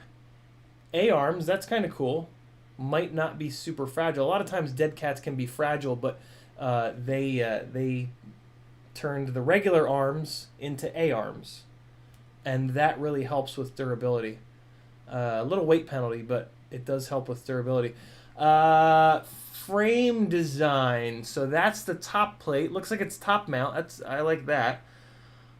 Frame design looks kind of basic and sort of pedestrian, which is not a bad thing at all. I'll take an ugly frame that's strong any day over a fancy looking one that falls apart. They're not showing, there's no picture of the base plate, which is what I'm usually most interested in, and of course there it is. So let's look at this base plate here. They put little frog fingers to protect the motors. That's kind of nice. Most micro frames have no motor protection whatsoever, so I love that that they're giving some protection. It looks like it's 3mm. That's a good thing. The carbon fiber weave is going up and down and left and right, which in this case is not a bad thing because the arms are perpendicular. The main part of the arm is running the length of the carbon fiber weave, so this is actually a case where this is the correct orientation of the carbon. So that's a really good thing and a really rare thing. They really brace the shit out of it here. Like these are some really big braces. This, I have a feeling this is going to be a really strong frame. You can maybe ding it for not being a great freestyle frame because it's dead cat. Basically, what's going to happen is you got a bunch of weight in this camera all the way up in front of the front motors. So two things are going to happen. The center of gravity is going to be shifted forward a little bit, so it might not be the greatest freestyle rig. It depends. If you put motors on it and if it's solid enough where you have enough headroom in the tune, you'll be able to push enough P gain in on the pitch axis to make up for the fact that the CG is fucked. But I mean, that's fine. My main concern though is going to be every single time you hit something even remotely head on, the camera is going in face first. I usually like to have the motors be in front of the camera so that if I go face first into something, the motors and the frame hits rather than the lens of the camera or the camera cage. But I mean that's like, you kind of can't get around that. Like Dead Cat does that. It moves the motors out so that you don't have props in view. So that's just a sacrifice. I typically hate most because most microframes suck, and I hate things that suck, so I usually hate microframes, but I don't hate this. There's not I'm not seeing, like, most microframes when I look at them in like 3 seconds I can go, oh my god, look right here, this is gonna break for sure. But And that's what I thought when I first looked at this, but then I realized that's not the arm there. This is the arm. Same deal down here. This is not this big long bastard. Come on. This is not the arm. Ugh! This is not the arm. This is. And there's really... yeah, this looks strong, dude. And the right here, this is another real weak point, but they have a good amount of material. Yeah, man, I'm not interested because I don't want something that's that dead catted, but if you do, I think this is going to be a good one. Dragon Frog 3-inch, 139. Thumbs up from me, I think. As much of a thumbs up as I can give it without getting one in and crashing the shit out of it, right? All right, chat. Getting caught up. Oh, I'm almost caught up. Drony Droid says, I invited all my sex bots. Vicious Stitches says, going old school with the God Night Show. Don't remind me, Vicious. I wish that had never happened. Drony Droid says, showing your age with God Night message. Yeah. Gel Captain says, if there are guys in the chat who aren't subscribed to CiottiFPVs, please do it now. It will help a lot. Thank you, Gel. Much appreciated. And it's true. It does help quite a bit. So whatever things you want to click, you can help a gangly, big-toothed bastard. Who doesn't want to do that? KD2RDH Larry says, do the thing where you act like an idiot. They'll stay to watch. I did. Good job. You're doing it, CiottiFPV. Done, Larry. Dazbug says, I tried the Mobula 6 HD 75mm frame conversion, 25,000 kV motors from the UK. How did it go, Dazbug? For me, in my Whoop experience over the last couple months, the 75mm frame conversion should be done with different motors. I have found that the 0802 motors are just not enough for the bigger propellers. 1102s are where I kind of settled on my 75mm build back there, or 1103s I think would be a good choice as well. But I want at least an 11mm wide stator for the bigger Tiny Whoop propellers, just to kind of control it a little bit better. Dauntless H, it looks like he might have been the first one to call out 4K. Thank you, brother. There's Gel, you officially just passed 4K.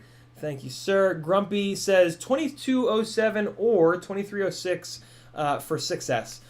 Personally, 2306 because I prefer mid to low end grunt versus high top of the throttle power. 2306 is going to be more like a Whipple charged V8 in that you get a ton of power and response in the low and mid throttle range. 2207 or 2208 is going to perform more like a big single turbo Supra where all the power is up top of the throttle. So just do this. Go out and fly and either point a camera at your throttle stick or put the throttle value in the OSD. Go fly like normal and then watch it back and see where you spend most time on the throttle stick. You're going to realize that you spend most of your time in the middle of the throttle. That's what I realized, and that's why I moved over to a 2306. If for some reason you're spending all of your time up at the top of the throttle, like the top 3/4 of the throttle, the top 2/3 of the throttle, I would go 2207 because it's literally going to perform better. The different motor sizes give you more throttle resolution at different points in the throttle. So like literally, if you spend more time with your throttle stick in the middle of the throw, a 2306 will be a better motor for you. It will give you more throttle resolution in the middle of the throttle. Like, period. That's not my opinion. That's how these motors work. And conversely, if you spend most of your time up at the top of the throttle, like a lot of racers, 2207 is going to give you more throttle resolution up there. So it is literally going to allow you to fly better. The more throttle resolution makes throttle management easier, and throttle management is the hardest thing to learn. And it is what separates the good pilots from the great pilots.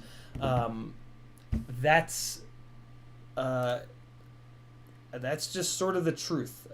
I know someone is thinking, nah, you're full of shit. That's just your opinion, but sorry, it ain't. Unless you've flown more than me. Right? Like, it's a lot of these things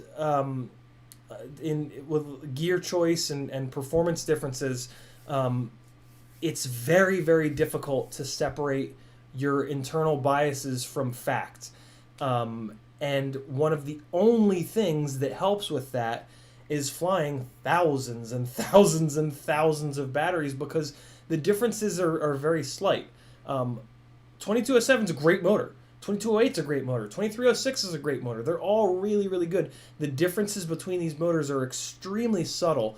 And I'm willing to bet that most people don't actually notice a difference. And it's just confirmation bias, placebo, whatever, saying, yeah, these are for sure better because I just spent $110 on them, right?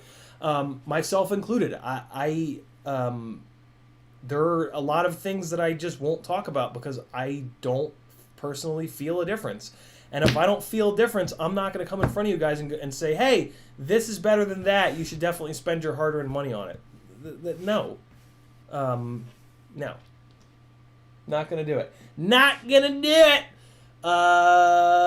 So yeah, 2207, 2208 versus 2306 is all about where you spend the majority of your time on that throttle stick, and how much full throttle horsepower you want.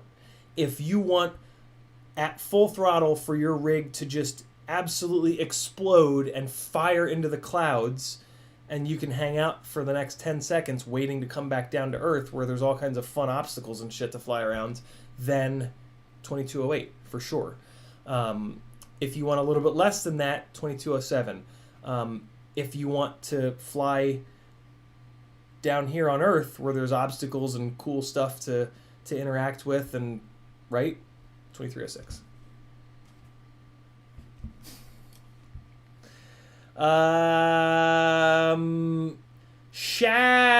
Shazu Baba, stop saying things that Tiago needs to delete. Say things that are not deletable. I'd love for you to hang out, man, or woman.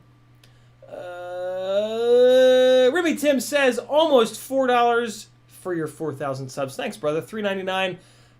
Daniel Maurer supporting the cause. He wants to see me not go back and be a project manager again, and for that I appreciate it. John Atkins says, hey dude, all the way from Hull in the UK. Welcome, John. Make yourself at home. How you keeping? Haha, didn't think I'd know that word, eh? Weirdo with a skateboard. One of our other UK guys taught me that one. Dauntless says, you're at 4K, let's sim. Deal. Andre Bellinger with a $2 super chat. Stay off the meds. Good luck. Thank you, brother. That's sort of the plan. Now that they're all the way out of my system, it seems like I'm doing better. Better is a it's different. It's different not being on the SSRIs. The highs are much higher. I've actually felt happiness again, which is I've missed that. So that's a welcome change. But unfortunately, the lows are much harder to deal with, and the anger is I didn't realize I was this angry. Which I maybe I just have to learn to deal with better. I know I need to just learn to deal with better. But yeah, that's been the hardest thing so far of detoxing off of the SSRIs. SSRI being selective serotonin reuptake inhibitor, happy pills as uneducated people call them. What they actually are is basically anti-suicide pills. That pretty much any mental health pill is basically that. But yeah, it's I'm doing my best. I wake up every single day and I try as hard as I fucking can, and then eventually I go to sleep again and try it all over again the next day. That is what it is to live with mental illness. Thank you, brother. Much appreciated. Gary Higgins found the T-Motor F40 Pro 4 for $17. Should I buy? Gary, you should buy all of them. $17 for that motor is ridiculous. I bought as many as I could afford the other night, and like ever since then I've been like scrounging around looking for things that I can sell to buy more of those motors, because they're the best. I've probably run like 30, maybe 40 different 5-inch motors, and like if all of those motors are in this range of like good to bad, the F40 Pro 4 is up here. It's a whole different thing. They're like 29 point something grams. They're hideously light. They make fucking huge power. So much so that I have to scale them all the way down to like 85%. And that's good. That's a really, and that's the 1950 kV. The 2400 kV that's on sale over at RDQ for 17 is, and now that I'm saying this in front of 200-ish people, you better hurry, Gary, because you're not going to be the only one that goes over there and buy. For real, like, you guys should all go to RDQ and buy at least one set of F40 Pro 4s from their clearance section right fucking now. Don't worry about them being 2400 kV, that's what I'm buying, and then I just scale them down. Betaflight 4.2, 2400 kV will need to be scaled down to like probably about 65%, but so what? It's a good thing. It gives you the ability to scale it back up if you want to run like a 4-inch prop or something, or a really low pitch 3-inch prop, or 5-inch prop rather. Vicious Stitches says Bardwa dropped your name right before he ended his stream at 3 p.m. So I'm sure that helped. Yeah, Vicious. Joshua's actually been doing that for like the last. Shit, it's been pretty much a year. November.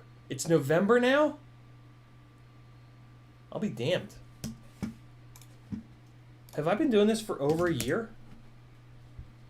No. No. That can't be. How do I go in here? No, yeah, I have, because I started in October of last year. No shit. Let's see. Let's see how far we are beyond a year. And then if I just go into live, I think I can just go to the... What? 416? No. Have we hung out 416 times? Chat? The fuck out. There's no way. 362. What? Why did it just change? That's a crazy number. Okay, I'm just gonna keep clicking that button while I read more chat. Tiago Ramos says 4 million, according to Dr. Disrespect. 4 millions. Pile of Carbon with 50 sexes. Thank you for the sex, Pile of Carbon. Congrats on 4K subs, man. Keep up the good insanity. I will, brother. Thank you for the sex. Droiny Droid says, so if you're gonna crash, be sure not to crash beyond the angle. That's it. That's the answer right there. Just when you're right about to hit, just like, just make sure you don't have that extra little bit of angle. Droiny Droid says, will plan crashes accordingly. Gel Captain says, oh man, someone will cut that shot of your stream and post it on the Rotor Riot Facebook group. Nobody's really done that, so I'm sure that I'm totally fucking myself over right now by saying this, but there's been little to no meme activity here on this channel. Guillermo has been the only one that has used much of anything. What? What's going on here? This isn't the first stream. No. Well, that's weird. It's not. It doesn't show me. Huh. Okay, that's weird. I'll check it on my channel that you guys can see. Weird. Very weird. There we go. Okay. Freelojo, new arms have longer fingers, I think. Yes. Thanks for the heads up on that one. Freelojo says frog toes, lol. Chris Croft says, is the standard glide frame not the light or the hammer? Yeah, I fly the standard. Well, I fly the standard glide frame. I'd mentioned to Bob recently that my favorite combination setup, whatever, is I didn't want to do this. Is the glide hammer base plate and X plate with the regular glide 5mm thick arms. And at the end of that conversation, Bob said, you know what, fuck it, I'm just going to switch the regular 5mm glide to be the spec that you just said. So yeah, if you go and buy a regular glide, that's what I'm flying. If you get the regular 5mm arm glide, that is now identical to what I fly. So let's see. This should go all the way back. Or not. Or it won't go back more than like 2 weeks. What the hell Oh, it's in some weirdo order. Oh, for Christ's sakes. Really? Alright, I have to do this the painful way, which is just to go into videos and scroll forever.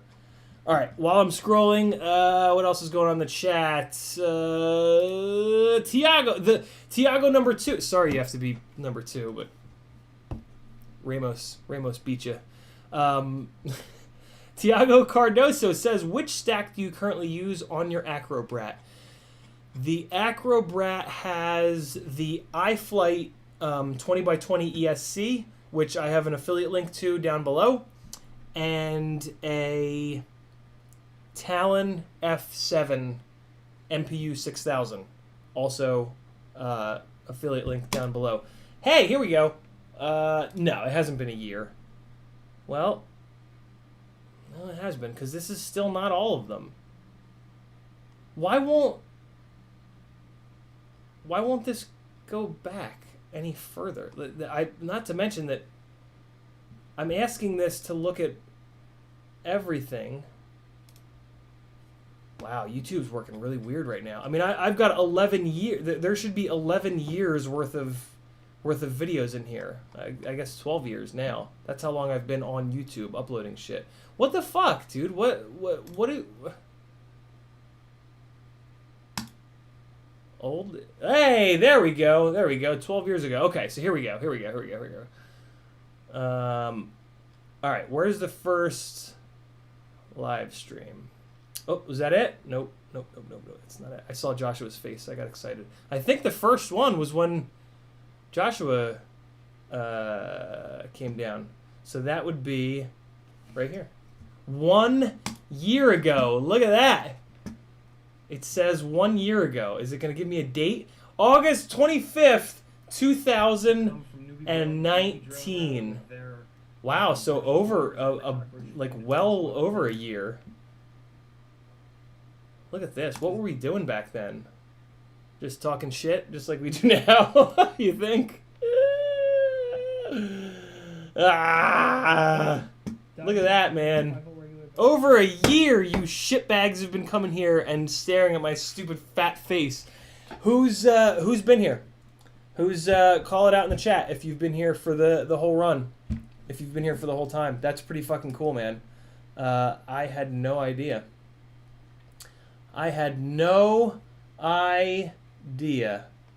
Finishing the glide and starting the zoot 1 year ago. God damn.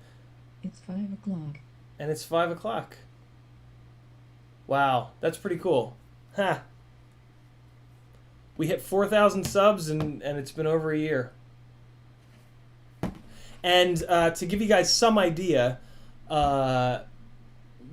before I was just shy of 1,000 subscribers when I did that very first live stream with Joshua, and the immediate bump from being on a stream with 600 plus active viewers took me. I hit 1,000 immediately, and then it took me just shy of 2,000, and then I've had to work my fucking ass off ever since. There was an initial 1,000 subscriber jump that happened, and then for whatever reason it was just a brick wall. that happened within a week or two, and then ever since then it's been basically the approach is I'm not trying to get 10 subs at a time. I'm trying to get one at a time. I'm trying to get each and every person to subscribe. That's the speed of the growth that I've been at for the last year.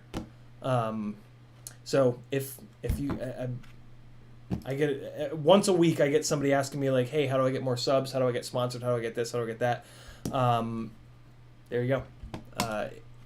If you're willing to put in as much time and effort as I have been, then this is what you can expect if you're gangly and have big teeth. Kind of weird looking face. Pixel Pusher says the thousands weigh 175 grams. Okay, that's new. They used to weigh 190 something. Ovonics 1000 mAh 6S. If they're only 175 grams, I'm going to get a couple of them because I'm willing to sacrifice 5 grams. 30 grams I'm not willing to sacrifice, but 5 I am. Dude, that's awesome. Pixel, is that a website weight or is that a confirmed weight? If it's a website weight and you have one of these, do me a favor and weigh it. Because if you guys don't know, never, ever, ever, ever, ever fully trust the website weights on anything. I can't tell you how many 29-gram motors I've bought and put on a scale and they're 32 grams. I'm like, well, what the fuck? Yeah, websites lie, man. A lot of times you can find the right weight on another website. You just cross-check it, but yeah.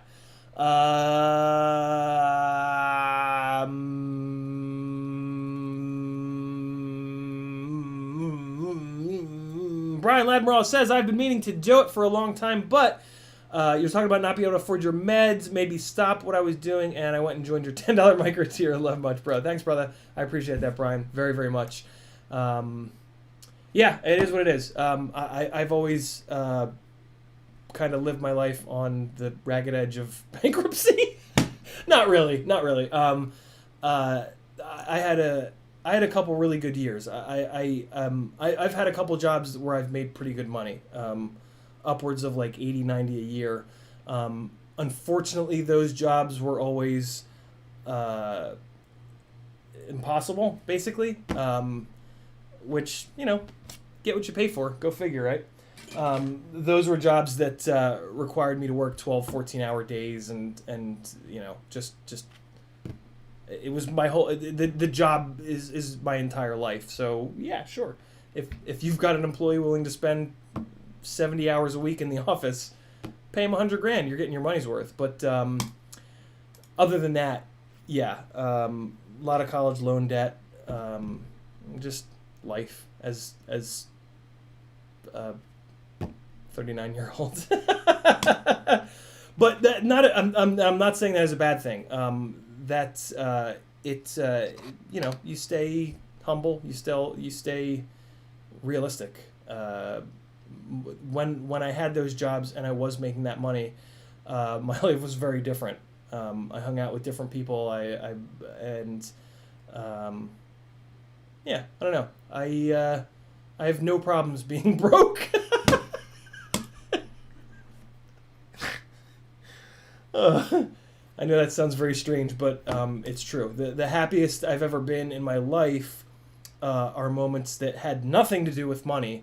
And there were moments that I was very broke at the time. So if it ain't, that's weird. If it ain't broke, don't fix it.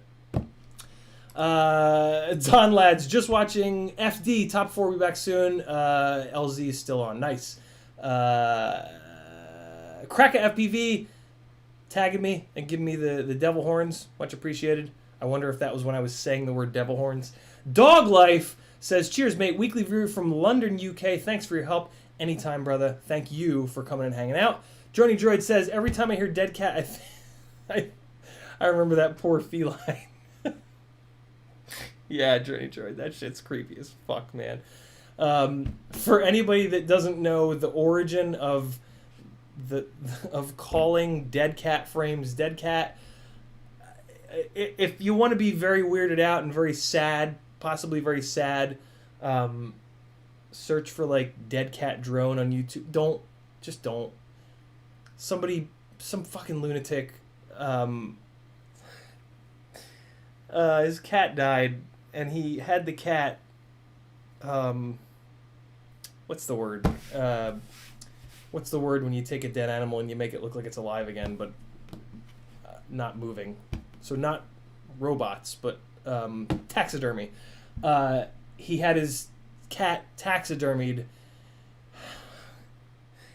and then he stretched the skin of the cat over a fucking Phantom and flew it around. And of course, the internet went, what?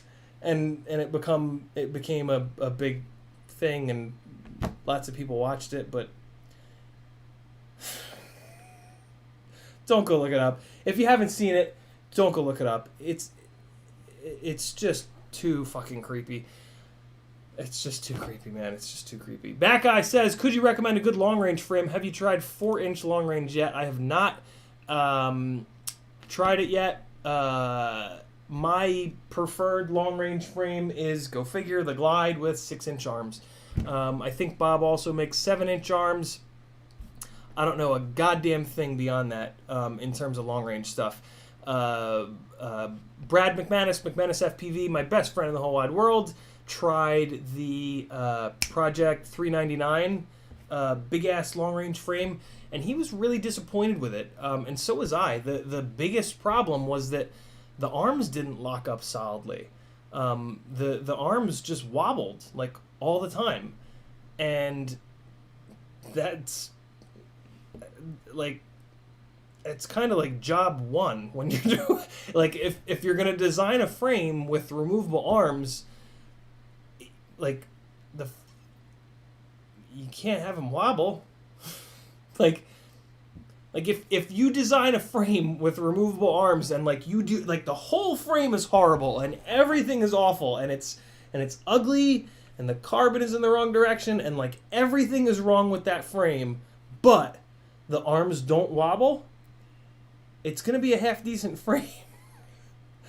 So yeah,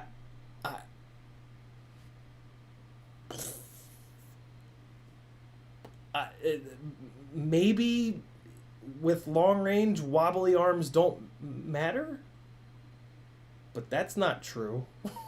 That's not true. That's not true at all. So I would say don't get that one, which sucks because Jet's a super cool guy, but I won't touch a frame with wobbly arms with a 10-foot pole. It's Blunty saying 4K, grats. Thank you, brother. Pixel Pusher says, I got the Dragon Frog, but haven't built it yet. Off to rip and tune. Nice. Let us know how it is. Mackay said, oh, we talked about that. Oh, and yeah, the 4-inch long range thing. I don't know. I watched Joshua's review of the Flywoo 4-inch, that's one of the better reviews I've ever seen. First and foremost, but I was all psyched up about it. But I think a lot of the magic of that was DJI. So without having DJI, it's just another 4-inch build that's really efficient. So I mean, I can do that. I don't know. The long range thing doesn't really appeal to me at the moment.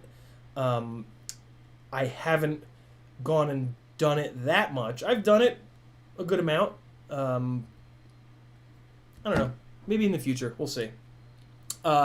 If I can make my way out to Oregon, then the long range thing will become a lot more. A lot more for me. Fucked E36 says, what's up? Got an iFlight 3-inch. Is it normal to have a little bit of play in the motor bearings? Depends on... Well, I'll just say this. If it's on all of them, then maybe. If it's just on one, then probably not. What I'm trying to think of is like where's the play? Is it so if this is the motor, here and here's the motor shaft, is it play in this direction or is it up and down? And remind me of the question, E36, if you don't mind. T-Bird says, "Grats, keep it up now. 4.5K. Fuck 4.5. We're going straight for 5,000. That's the next whatever. I'm not a goal guy, but apparently I'm supposed to be." Dauntless H says, I played Happy Birthday on the kazoo to celebrate your 4,000 subs. Espander says, what about JB motor size? Joshua likes that huge spike of power at the top of the throttle, it seems, which is why he likes 2208s. So yeah, I think I think that's what the question that you're asking is, Ismander. Freelo just says I'm having to go walk through walls for it at work. I think because we were talking about jobs where you make money. Yeah. Nemesis FPV says that is CiottiFPV. Indeed. Drony Droid says didn't know you were on meds. Didn't notice the difference weeks ago that you were off. Personality is far more and more. Feels good, doesn't it? I think so. It's hard, man. I've been on a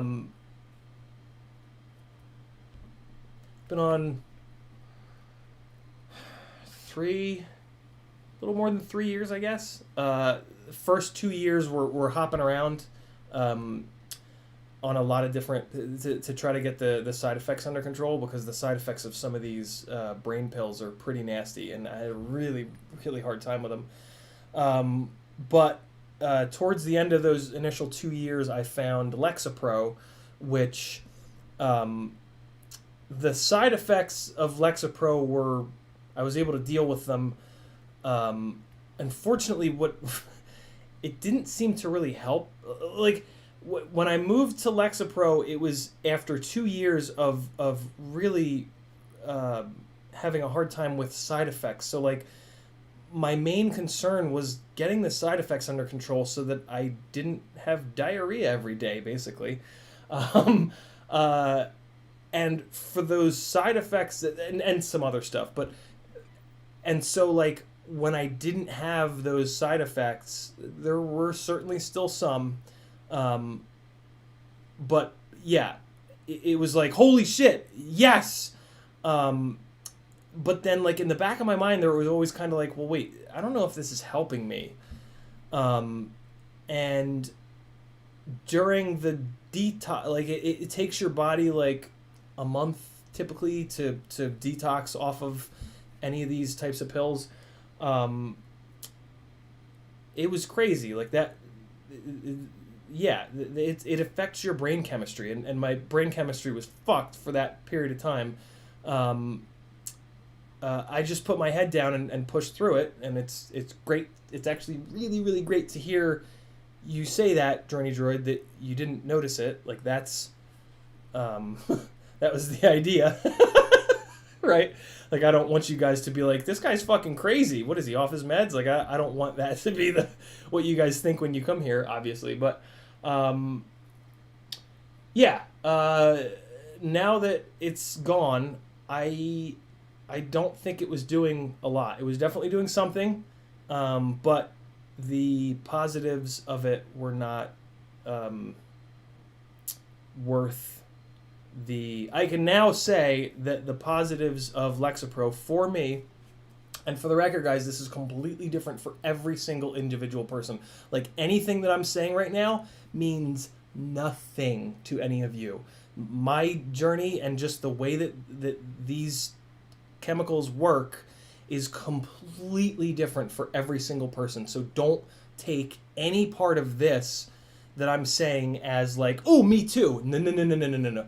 Not you too. You like, if you're on any of these pills, like you just don't learn anything right now. This is just my path. But yeah, let's leave it there. I find myself always talking about mental health at some point on these streams. I try not to drone on too much about it. See what I did there? Drone on. Andre Bellinger, keep trying. You're doing great. Stay happy. You got my support. Thank you, brother. $5 super chat for the win.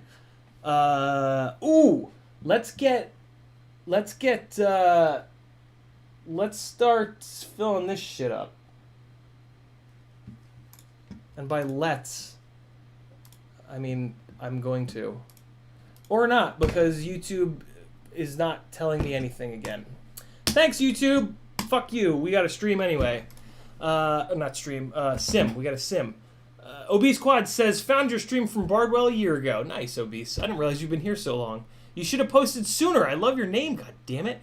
Gary Higgins says, I've been watching for about a year. Chris Croft says, sort the oldest first. I got there eventually. Dauntless says, are we going to sim? Eventually, Dauntless. Hey, Charlotte, what's up? Found your chat from Bardwell about a year ago. Your insanity keeps me sane. Love your work. Thanks, Charlotte. That's very cool of you. Charlotte lives in the most beautiful place in the entire land. Every time I see her post a picture, I'm infinitely jealous. Dazbug says, thanks for your advice on the motors for the 75mm frame. I will give it a try. Let us know how it goes, Daz. I am only as good as each and every one of you getting back to us as you do the projects that I can't afford to do. So definitely get back to us, brother. We will all appreciate that.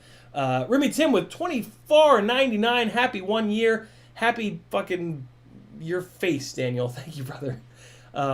Everybody, by the way, I don't, for whatever reason, I just assume that everybody is already subscribed to Remy Tim, but that's not true at all.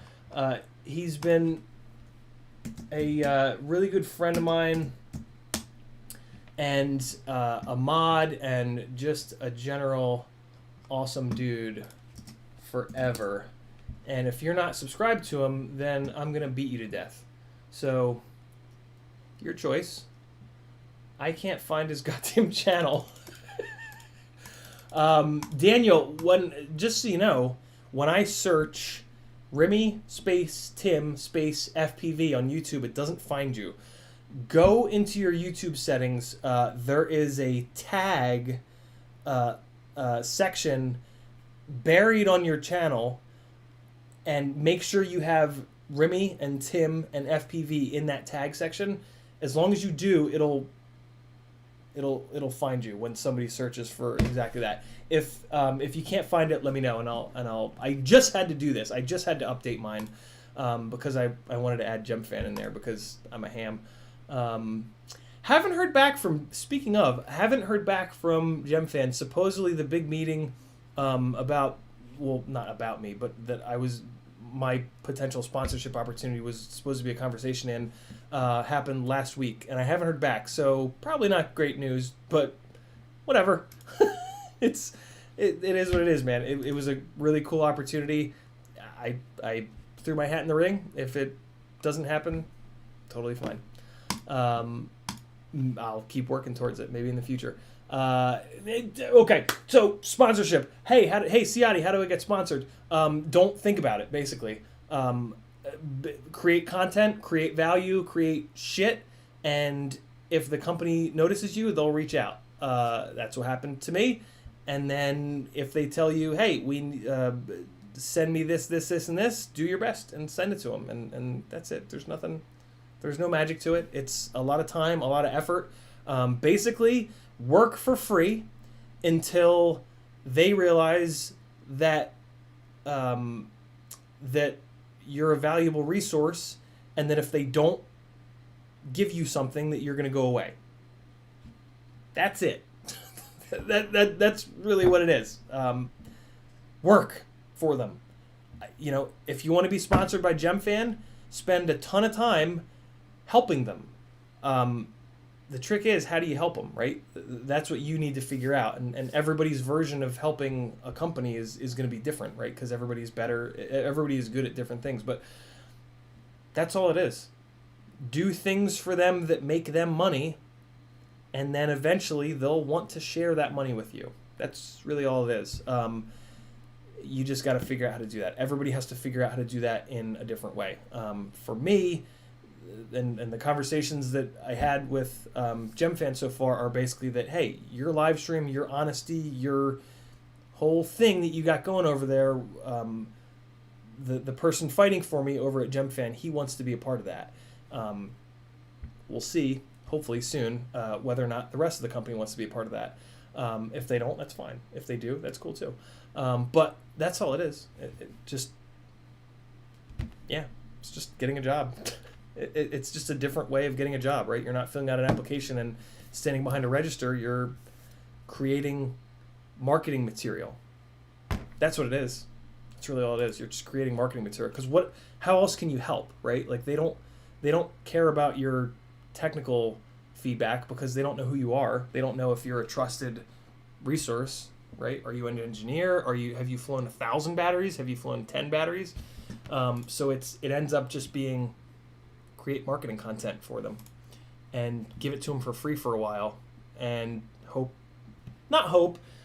if you do that, if you make yourself indispensable for a company that you want to be sponsored by, they'll sponsor you. But you have to actually do that. You can't just send them an email and say, "Hey, sponsor me. I need free shit." Like that's not like you don't talk about free shit with them like that. Like I got an email at some point from Federico like, "Hey, by the way, like what do you want? Like what do you want out of this?" Because it's not about that. It needs to be about what you are going to give them because they're taking a big chance on you and they're sending you money for nothing. So just that's the mindset that you have to be in my opinion. But all that being said, don't like don't think that you're ever going to get paid what. Let me not say that. You can go get a job at McDonald's and make more money than you're going to make from getting sponsored. I'll leave it at that. Yeah, it's not. You're gonna get paid $2 an hour, let's say, for the amount of effort that you're gonna put in to get if you go out and get sponsored. Which is why I'm saying don't do it. Just do your thing, figure out what you're good at, pour all the time into it, and during that process, sponsorship shit will potentially fall into place. But I don't suggest that you try to go get sponsored because it's just not a good way to spend your time. And you could, yeah, if you're going to get sponsored because of money, go get a part-time job. You're going to make a lot more money at that part-time job, and then you're not going to be tied down. You're not going to have to feel like, oh God, I'm sponsored by this company. I don't want to fly somebody else's stuff. Oh, I really like this other thing that I'm flying. Well, shit, I can't really fly it though. It's yeah. Bill Grimes says, what size wire gauge for 2306 motors? Most of them are what, 24? 20? No, 20. Most of them are 20 gauge, I believe. They are. Yeah, 20 gauge. Vicious Stitches says taxidermy. Frank Nicholas says stuffed is the word you're looking for, as in for a dead cat. Yeah, stuffed and taxidermy. Yeah. Fuck, man, that was a while ago. How am I so far behind on chat? God damn it. Dauntless H says, wait, Oregon permanently? I live in California. Would love to fly with you sometime. Yeah, Oregon, Portland, Oregon is, maybe not Portland, but somewhere around there, is... We moved from Charleston to here in Atlanta so that we could make more money, so that we could so that we could take care of our debt as quickly as possible. Hopefully over the next, maybe 5 years, hopefully. But yeah, basically we moved here to try to stack up money so that we could make it out to Oregon because that move is going to be extremely expensive. So yeah, someday I really want to be. Really, I want to live in the north again. We moved to the south 7 years ago, and we've had our experience here, and it's time to go. Dauntless H says, if you don't mind,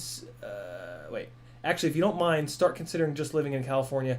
Yeah, we've thought a lot about that, but I don't. Yeah, it's a little expensive there. CMYK is here. What's up, brother? E36 says the play in the motors is side to side. 1104 4200 Zing E's. So if this is the stator and this is the shaft, so you're saying it's going like this? You're saying the play is like that? Whew. That sounds just about as fucked as your E36. Hey-oh!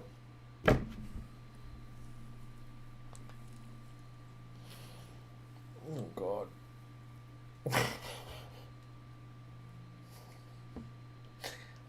Is it like that on all 4 of them? That's my main wonder.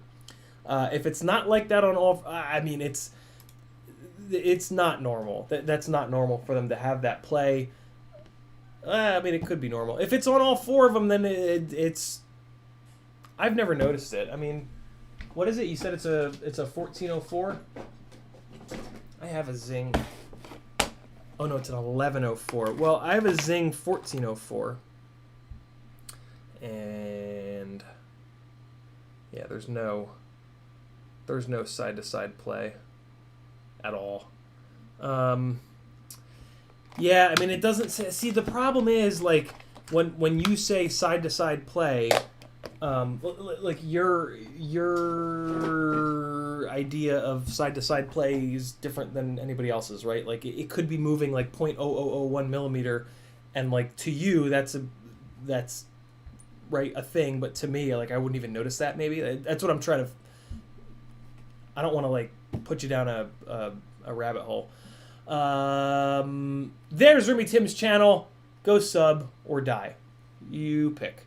Johnny Droid says, I've looked for Remy Tim's channel before, way back when. YouTube sucks, couldn't find it. Fix it, Daniel. Fix it! Or I'll help you fix it, because I just fixed mine. Velociraptor Foil sent you a donation through PayPal. Thank you, brother. CiottiFPV inspired me on micros, running 3-inch micro aliens for my main rigs currently. Wow, main rig, 3-inch micro aliens. So, Velociraptor Foil is our micro alien person. What's the deal with the arms? All I've ever heard about the micro alien and the micro reverb is that the arms break a lot, which makes sense because the arms are only 2.5 millimeters thick, which is not enough. We really want 3 millimeter or 3.5 or even 4 millimeter arms on 3-inch rigs. So, Velociraptor Foil, how many arms have you broken? And is that an issue? Do you crash?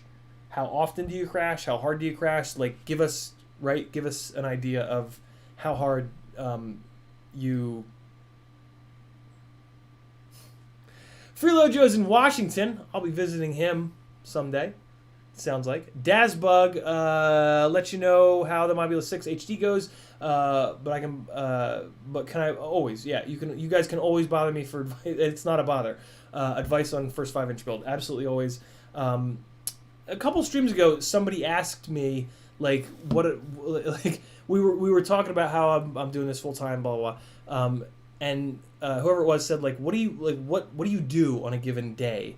And I didn't really have an answer at the time, and it's something that I have been thinking about, and I'm so glad that that person said that, because it, in thinking about it, I'm structuring my days a little bit better, and I'm just focusing more on things that are a little bit more tangible, rather than getting hung up in a lot of the minutia. But one of the things that I spend probably between 2 and 3 hours a day on is getting back to you guys and just messaging. Messages in Discord, Patreon, Facebook, well, both Facebook accounts, Instagram, Fiverr, Etsy,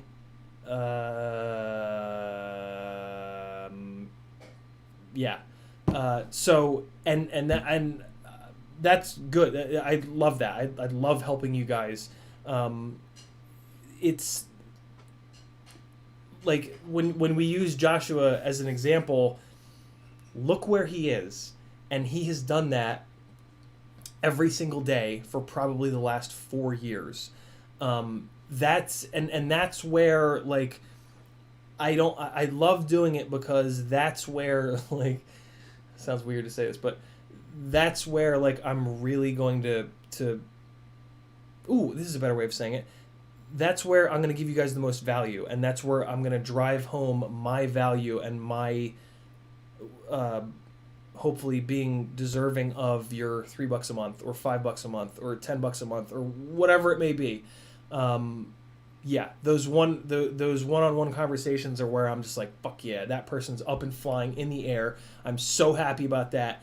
And now I don't feel even a little bit bad by the fact that I know that that person has been on my Patreon spending $10 a month for the last 5 months. So yeah, bring that shit on. Message me, guys. I probably won't get back to you right away because if I got back to you right away, I would literally just have to sit with my phone all day. So I have to. I actually just recently turned off all my notifications. So the phone stays black until I go on it. Shout out to Kristen for letting me know how important it is to do that. But yeah, so I basically have to let a bunch of messages build up, and then I can spend a half an hour going through all my shit and just getting back to everybody. So yeah, keep it coming. Keep asking me questions, guys.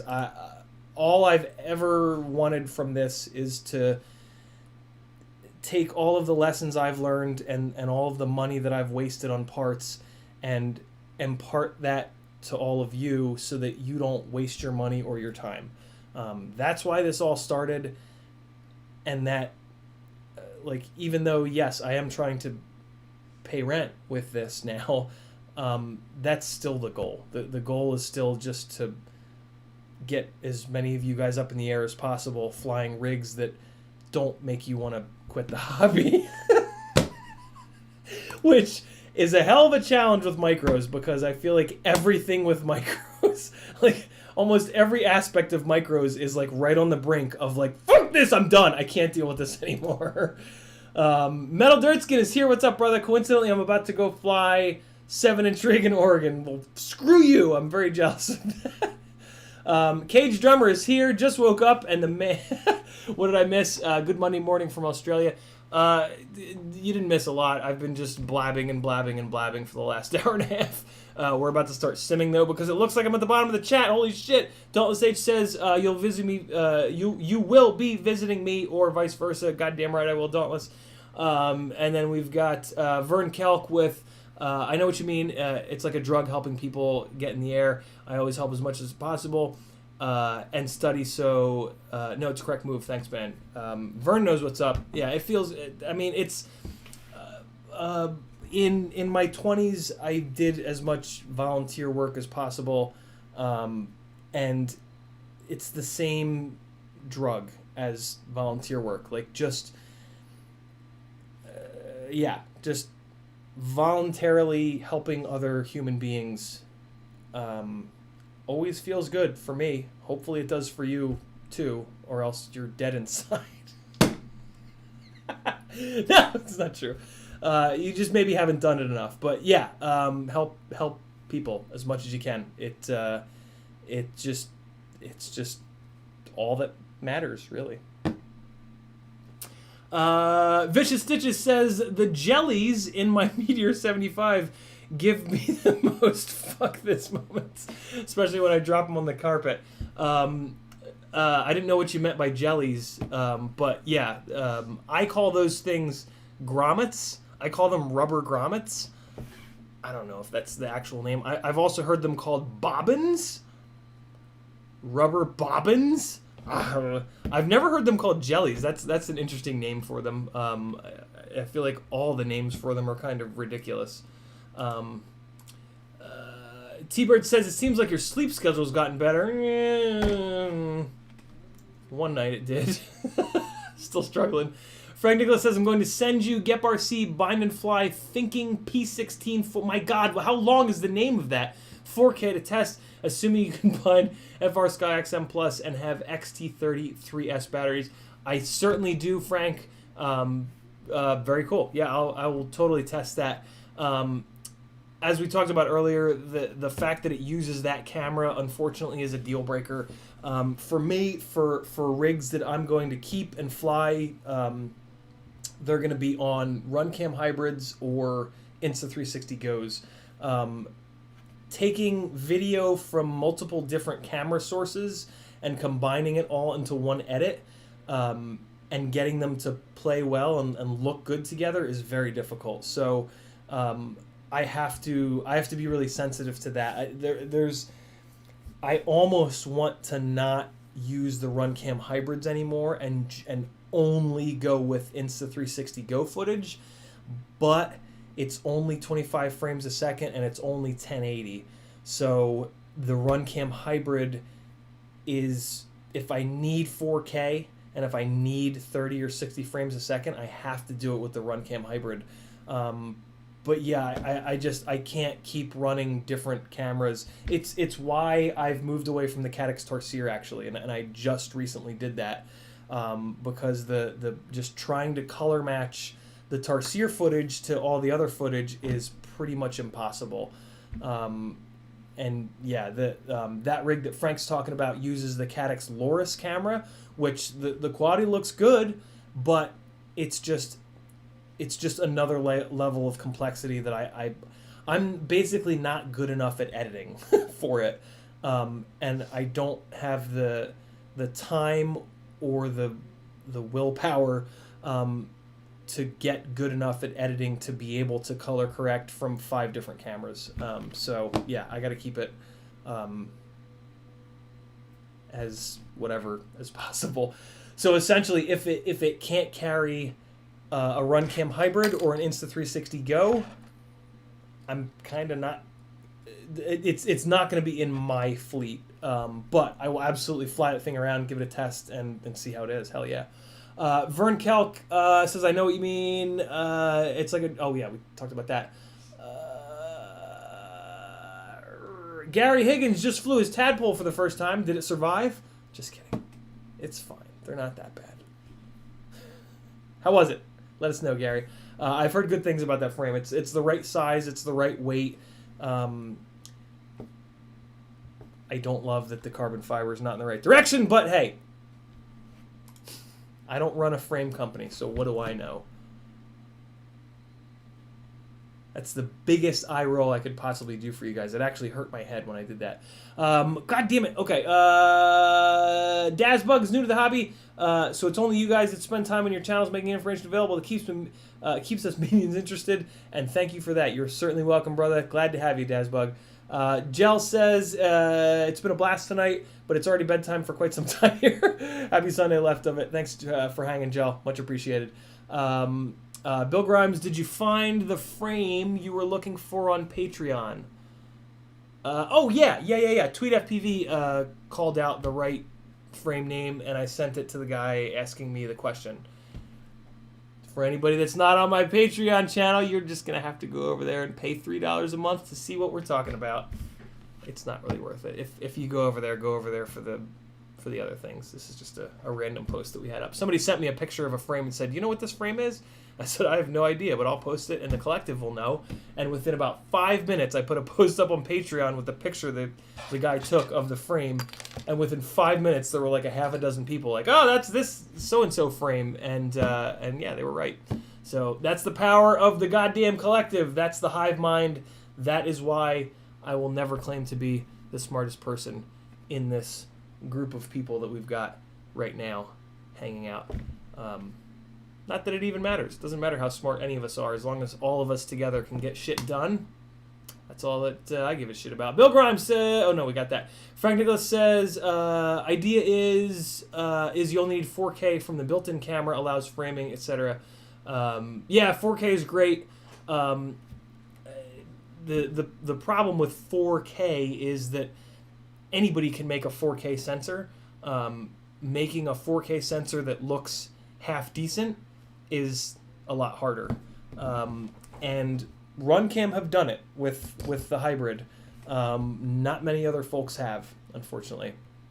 But yeah, unfortunately, you have to like try each and every one of them. Like, there's not like a spec that you can look up that'll tell you. You have to just get it, or somebody that knows video has to get it, take footage from it, put the footage into Premiere, and try to work with it before we know whether it's useless or not. So, Tiago says shark bite 10 grams. Is that what the VTXs weigh, or is that the VTX and the camera? Free Lojo calling out my link tree. Thank you, brother. You can also get to that link tree by just going to CiottiFPV.com. If you want to support me, if you want me to keep doing this, go there, and there's a million different ways for you to support me. I appreciate every single one of you guys. And then Carbon Cage says, one of my newer builds, when flying on 0 throttle, the quad flops around. It falls almost like air mode is off. Any ideas? Minimum idle speed? I mean, if it's that bad, I feel like air mode has to be off. If air mode is on, it should... There could be a little bit of floppiness, but it shouldn't be that bad. Sounds like you probably need more P gain and or thrust linear. The first thing I would try would be just to push the pitch and roll P gains up by 10 and just see if that see how that changes it. Be careful, but yeah, that's going to be where I start. Add 10 P gain to pitch and roll and see if it's better. If it does get better, add 10 to yaw, add another 10 to pitch and roll. Eventually, you're going to reach a limit where all hell breaks loose. But yeah, just message me and we'll get you past that. But also make sure that air mode's on. It sounds an awful lot like air mode is off. Chris Crofts is out of here. Got to get ready for work at 9 a.m. He's in Brisbane, Australia. I've been there. It was when I was very, very young, but I've been to Brisbane. Thanks for hanging, Chris. Much appreciated. Let's sim. Combat mode time. What do you guys think about that? Getting plugged in here. Tiago says it seems they have a VTX with one PCB board with lower power that weighs 10 grams. It's not bad. What's I don't know if I've ever actually weighed a tramp. That's what she said. Wait, no, I have one right on the fucking table. With antenna. That's the heaviest antenna in the world. With that, see, that's not a fair... I don't run it with these stupid SMAs, so that's not really a fair fight.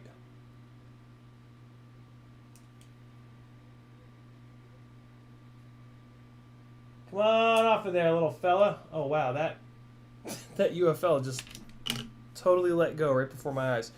4.6. Wow, that's not bad. So 4 extra grams for digital. I'm down. I watched somebody's review. He was flying around a machine shop, and it looked pretty good. Didn't look as good as DJI, but it's way lighter than DJI and way smaller from what I've seen. So that's a big-ass win, in my opinion. Oh, I forgot. I got to turn the transmitter on before I plug the USB in. That's right. USB joystick, and I'm going to go to my simulator model on the radio, which doesn't run the little transmitter. Make a model on your transmitter if you're going to sim a lot. Make a model where you turn off the RF, and the batteries will last a lot longer, and you won't sit and pound on your thing, the chip inside that makes the things do the things. Dauntless says, look up Shark Bite Whoop. And Frank Nicholas says, simming with you folks this evening, assuming power stays stable. 3 power blips. Oh, God. You're still getting the hurricane, I guess. We had it a couple nights ago. Gary Higgins just built the tadpole. When I first arm, seems to bounce a little bit. If I don't... Wait, what? When I first arm, it bounces. If I don't arm right away, it gets worse. I'm getting lost in that description, Gary. When you first arm, it bounces. If you don't arm right away, it gets worse.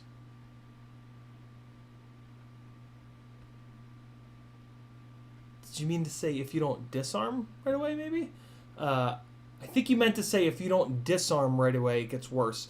That's just air mode, really. I mean, that's just air mode doing its thing. When it sees a spike, that air mode is telling the PID loop, like, hey, there's error, fix it.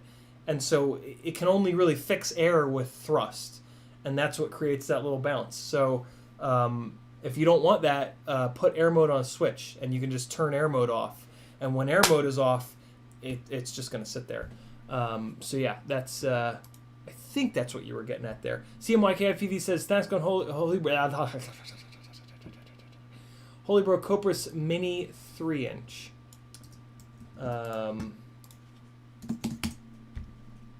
a quick look.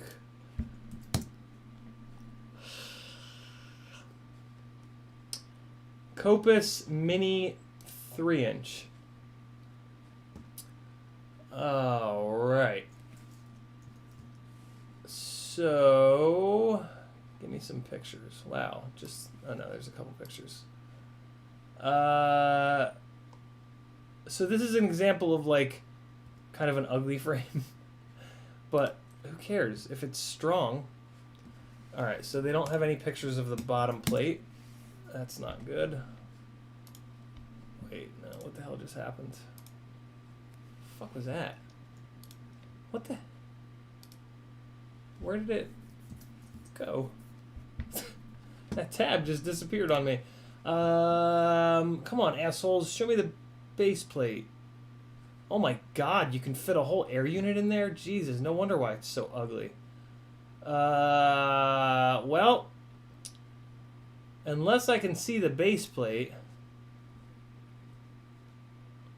Okay, so the arms are almost 90 degrees, so the arms might be strong. Yeah, the arms are probably fine. Looks alright. It's ugly, but it's top mount. That's a good thing. Yeah, it looks okay. Where are the... What did they do for... Mooters? Oh my god, 1507s. Hold on. Is that what's on the clearance one?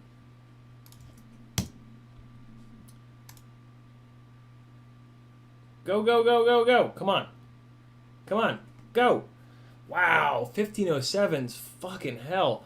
Well, I mean, that's too big of a motor, but you can just scale it down. Yeah, I mean, I would definitely not. Well, yeah, I mean that's way too much motor. You're gonna bend the motor shafts a lot. But just switch it over to a once. Why the hell did they put those motors on there? Jesus. Those are great motors, though. Those are T-Motor 1507s. They're great. It's just too much. I mean, that's a motor that is really wanting to carry around like 400 plus grams, and this thing is 173 grams. So it is super, super, super over-motored. But maybe take those motors off and put them onto a Cinewoop. Put them onto like a 400 plus gram Cinewoop, and then switch these over to the Brother Hobby 1504 and a halves. And then this thing would be really good. Other than that, I mean, I don't know anything about the flight controller or the ESC that they use. So as long as they're not garbage, yeah, I mean, $145 is a great deal. So, yeah, it'll fly good. 145 ain't bad. I mean, those motors are like $15 a piece. So that's like $60 in motor. And they're motors that are good. Like, people will buy those motors. Strange. I'm so confused why they went with such a big motor. Johnny Droid says, Dumb Thumb's Motor Rewind Shop looks awesome. Wonder if he needs an apprentice. Will work for Whoops. I haven't heard of that, but I'm gonna have to check that out. Motor Rewind Shop. Machine Shop is RF Hell. Yeah, that's what he was saying. That's why I thought it was kind of interesting. If it was the Mobula 6, and I understood. Oh yeah, that's right. It was a Mobula 6. Yeah. I think you sent me the link, Tiago. So I have checked out the Frostbite Fall.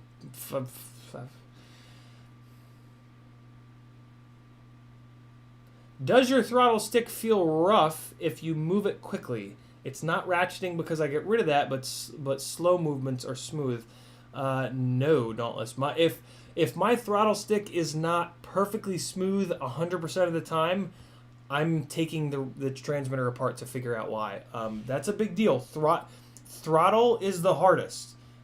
So like any advantages that you can give yourself that have anything to do with throttle, 2306s, throttle curves, making your throttle stick nice and smooth, do them. Like don't ignore anything throttle related. Velocidrone time. Let's get it. Ugh, don't do this to me again. Don't do the weird. No, come on, man.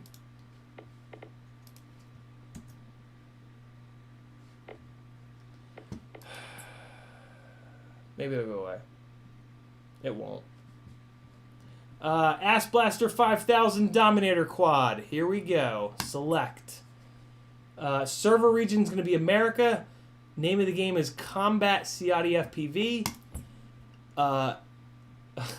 Hopefully you didn't update in the last week, because I didn't update in the last week.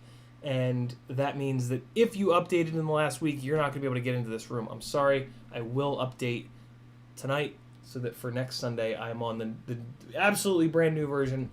For right now, though, let's go to TDM Waterworld. It's going to be a fucking free-for-all today. Everybody shoots everyone else. Combat, deathmatch, and then we'll play team deathmatch. But for right now, you know what? We'll stick with team deathmatch. So, arming, auto, skill level, easy, game time 5 minutes, select scenery. All right, so the room is going up. You guys can come on in if you'd like. And I've got to grab the chat window.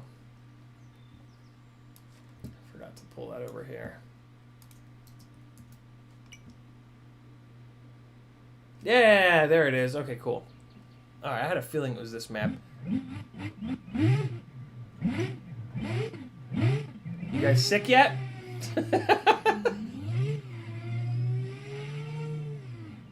I want to build this Ass Blaster 5000 in real life, man. I want this thing. All right, so I'll give you guys some time to get on in here, and I'll just faff about.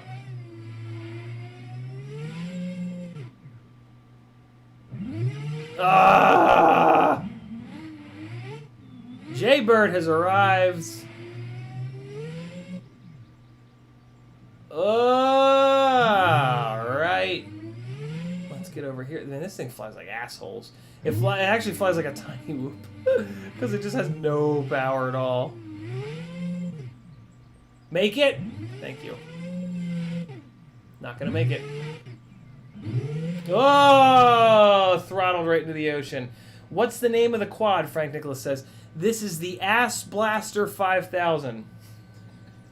You have to buy the,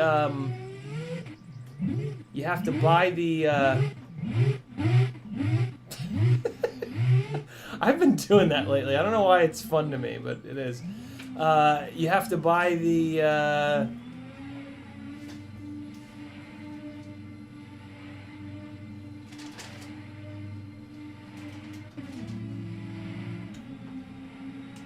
I'm being too loud. Now I get it. You have to buy the combat mode expansion pack to get the Ass Blaster. Oh God, why did it? Oh right. Let's practice our drift chase skills on the. Oh, you son of a bitch. Oh God, what the hell? I used to know what these boats were called. Back when I was way into airsoft. Hey, there's somebody else. Jaybird, well, you're not going to get your ass kicked by me because I'm the worst at video games. I might be an okay pilot, but I'm shit at video games, so I am pretty useless in here. Ah! Oh, there it is. Oh, okay. Alright, let's try again.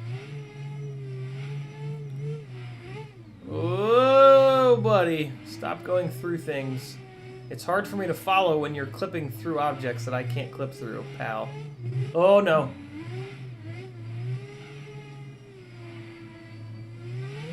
Yeah, I know, Dauntless. I'm an asshole. I should have just updated, but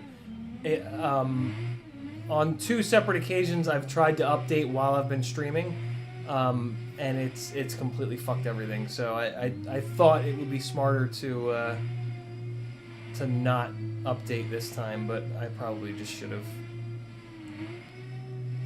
Oh no! Alright, 1 or 2 more people in here, and we will get the team deathmatch going. Or maybe everybody updated, so now it's just going to be Jaybird and I. Oh, I wanted to go through there, but I wasn't good enough.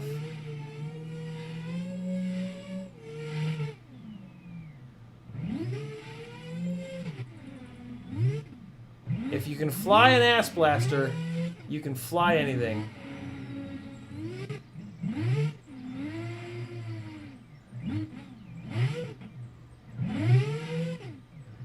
Oh my goodness, back into the house we go, just to smash into the goddamn window frame. Alright, let's see who's in here.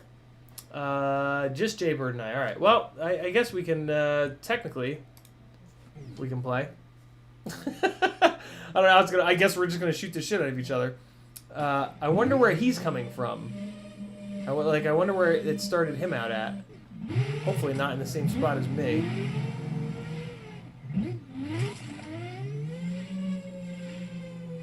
All right, Jaybird.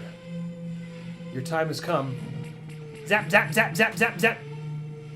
Went for the long range zap. Zap, zap, zap. Ooh! No, that was a ill-timed shot. Oh my god, he saw me. He saw me just in time for me to crash like an idiot. Let me get my shield again. And then I'm gonna go missed. Oh, you son of a bitch, you. Will there ever be a day that I'm better than this? Well, now I got a shield, Jason. What are you gonna do about that? Where are you? I heard you. I heard you. Where'd you go? Where is he, chat? Chat, you better be on my side, helping me out.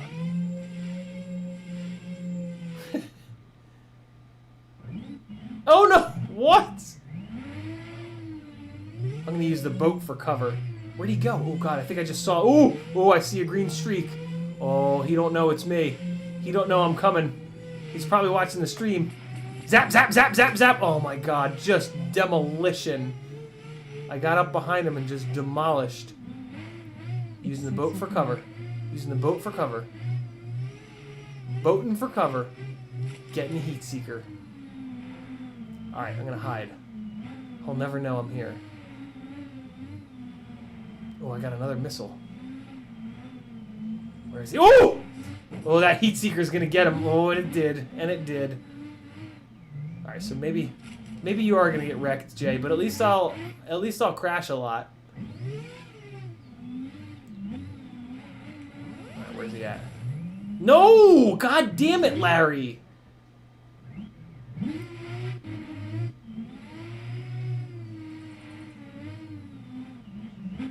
Oh my god, why do you guys watch this? What? In what world is it acceptable to be this bad? Alright, where is he? Ooh, I see him! Zap, zap, zap, zap, going for that long range zappage. Oh my god! Yo, quads are quite the weapon platform. It's kind of freaky how accurate after like what, 3 hours total of playing this game, or of playing combat mode, we can be on the sticks. Kind of creepy. Kind of Kind of makes what the FAA is trying to do a little bit more acceptable, right? Am I right? Oh, I just saw something. What's going on over here? Nope. Is he behind me? No. There he is. Heat seeker. Oh, he dodged it. That was a legit dodge. Oh God, I'm still armed. What an idiot. Gotta remember to turn the arm so my fire is on arm. And so I gotta remember to deselect that from time to time. Where is he? I thought I'd have a better chance of seeing him. Where is he? Where is he? Oh, I'll bet you he's hiding now. He's stealing my trick because he's listening to the stream.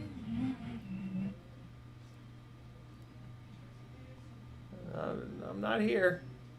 Oh no! What? That's horseshit. Don't reset me. Ooh, there he is. Oh my God, that was just so mean. I just hunted him like a, I don't know, something that gets hunted. Man, I'm starting to feel bad because I'm just demolishing Jay.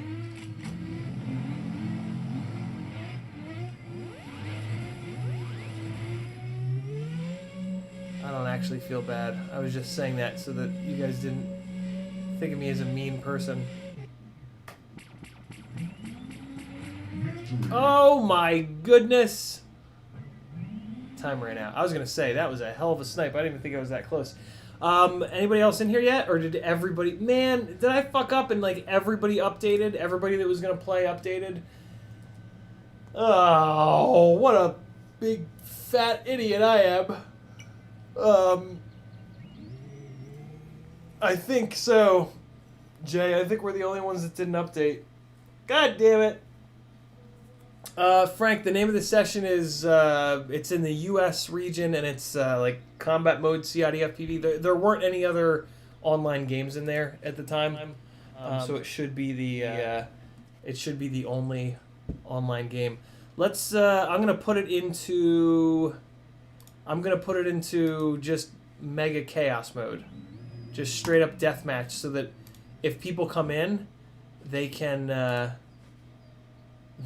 just start shooting the shit out of everything and anything. So let's do that. There's a Ciotti Live 2 session in America. That's not me. Oh, you know what? That's the guys that updated, I'll bet you. I bet you that. Yeah, because that's not this one. This one is called something. This one's called... Well, it doesn't tell me. But it ain't called that, that's for sure.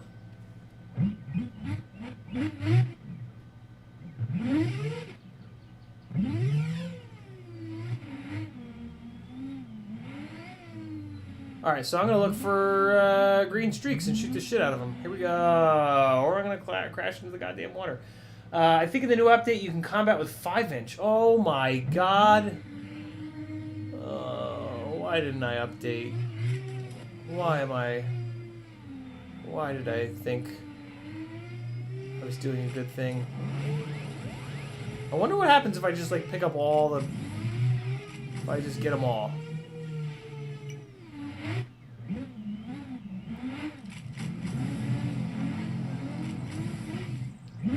Ooh!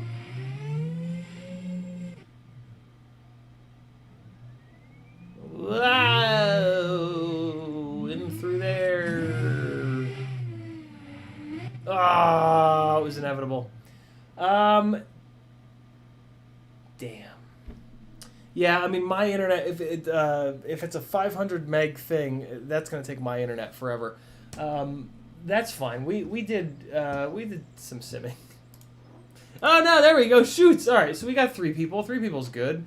Let's stop. I think I have to stop and start the game. Oh, a green streak. Oh wait, I gotta show you guys. Oh shit, there's one. Oh, is it still only 2 of us? Nope. Oh god, right in front of me. Run, run, run. He's gonna get me. Alright, now I can fight back. Oh god, he was coming for me the whole time, too. Now I'm up in the leaves. What now? What a satisfying sound. Ooh, shit, I got no more ammo. Oh, no, run! Come here, missile. Oh, shoots! I just learned something about that missile. You have to lead it. I never even thought... I was kind of shooting that missile purposely behind people in the thought of it'll, like, lock on. But that... Woo! I thought that I could hit him before I would need to not ram the tower. Oh, shit sticks. No, go away, bad man.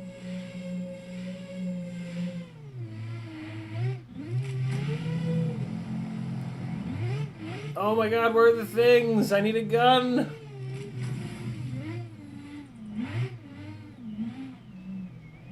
Alright, everybody be quiet. I got a list. Oh, you dumb fat man, you. You crashed into the goddamn water again. Oh! Oh, that was a piss poor show of marksmanship or whatever, I guess. Zap, zap, zap, zap, zap. Oh my god, just a demolition occurred. Somebody call the police on that one. Because he's been robbed.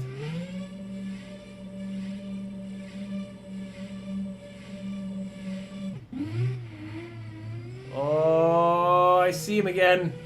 I see him again. He sees me too. Lose him up in the leaves. Maybe come up behind him. Where's he at? Oh, shoot's got him. Oh, where are these guys at? Where are they? Shoots is coming for me. I can feel it. I feel like maybe if I go really slow, my little trail will be very short. And maybe they won't see me.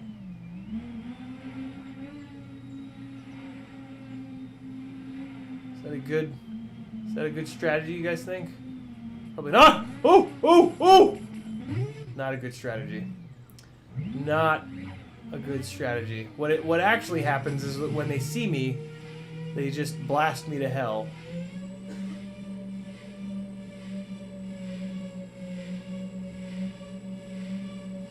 Looking for streaks. I see a streak.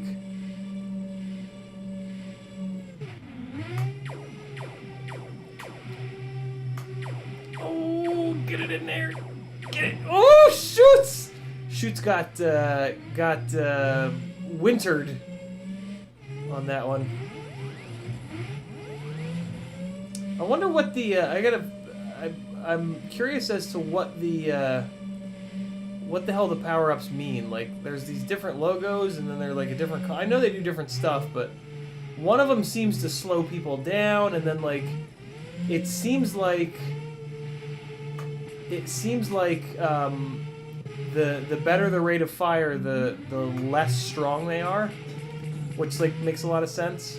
Shoots. Oh my god, it's a three-way. It's a three-way, and I ran out of ammo. Run. Oh god. Don't run that hard. Yeah, it seems to be, yeah, the power and the rate of fire just, but I don't know. I wonder if there's, like, things I should know. Like, the lightning one makes people's faces turn green. You know what I mean? Is there a secret? I'm just gonna fire blindly into the leaves.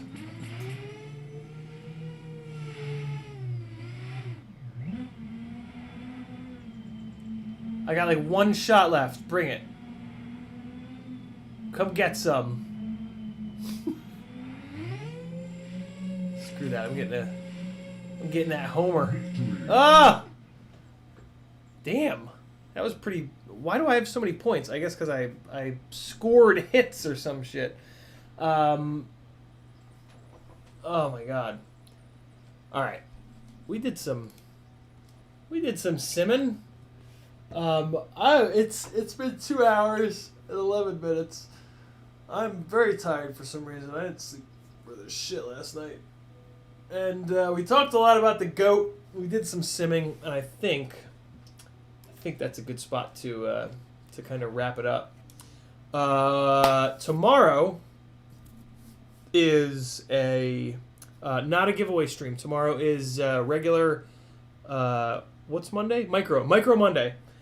So we're gonna do Micro Monday tomorrow, and we're gonna work on the BQE Rip Squeak Micro. So 10 o'clock tomorrow night. Come on back. Micro Monday in full effect, and until then, I did not tweet. I will look that up in a minute. Thanks for hanging, guys. We hit 4,000 subs today. That's pretty awesome. You guys rule. On to 5,000. If you can, grab a link to one of my better videos or streams and send it to your friends that might not be subscribed, or post it in your local whatever Facebook group. Let's see if we can get to 5,000 in less than like a year. It took the better part of a year to get from 3,000 to 4,000. So let's see if we can get to 5 in less time. Thanks for hanging, you beautiful bastards. Let me give you a little bit of drift footage. Oh, I didn't want to quit. Oh, I need to quit in order to update anyway. Here comes a little bit of drift footage as a little see you later. I'll see you guys tomorrow night. Thanks for hanging. You're the fucking best. I love every single one of you a little bit more than the one right before. Okay, we didn't watch this one. 2 gigs? That's probably a full battery. All right, guys. I will see you tomorrow night. Thanks for hanging out. And here you go. Oh, here's the grip cars. This is interesting. Watch how much harder it is for me to stay with grip cars because they're 10,000 times faster than drift cars. So here you go. Catch you tomorrow.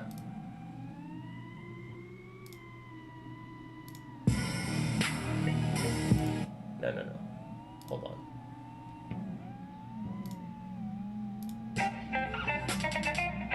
That's a good one. Be good, guys.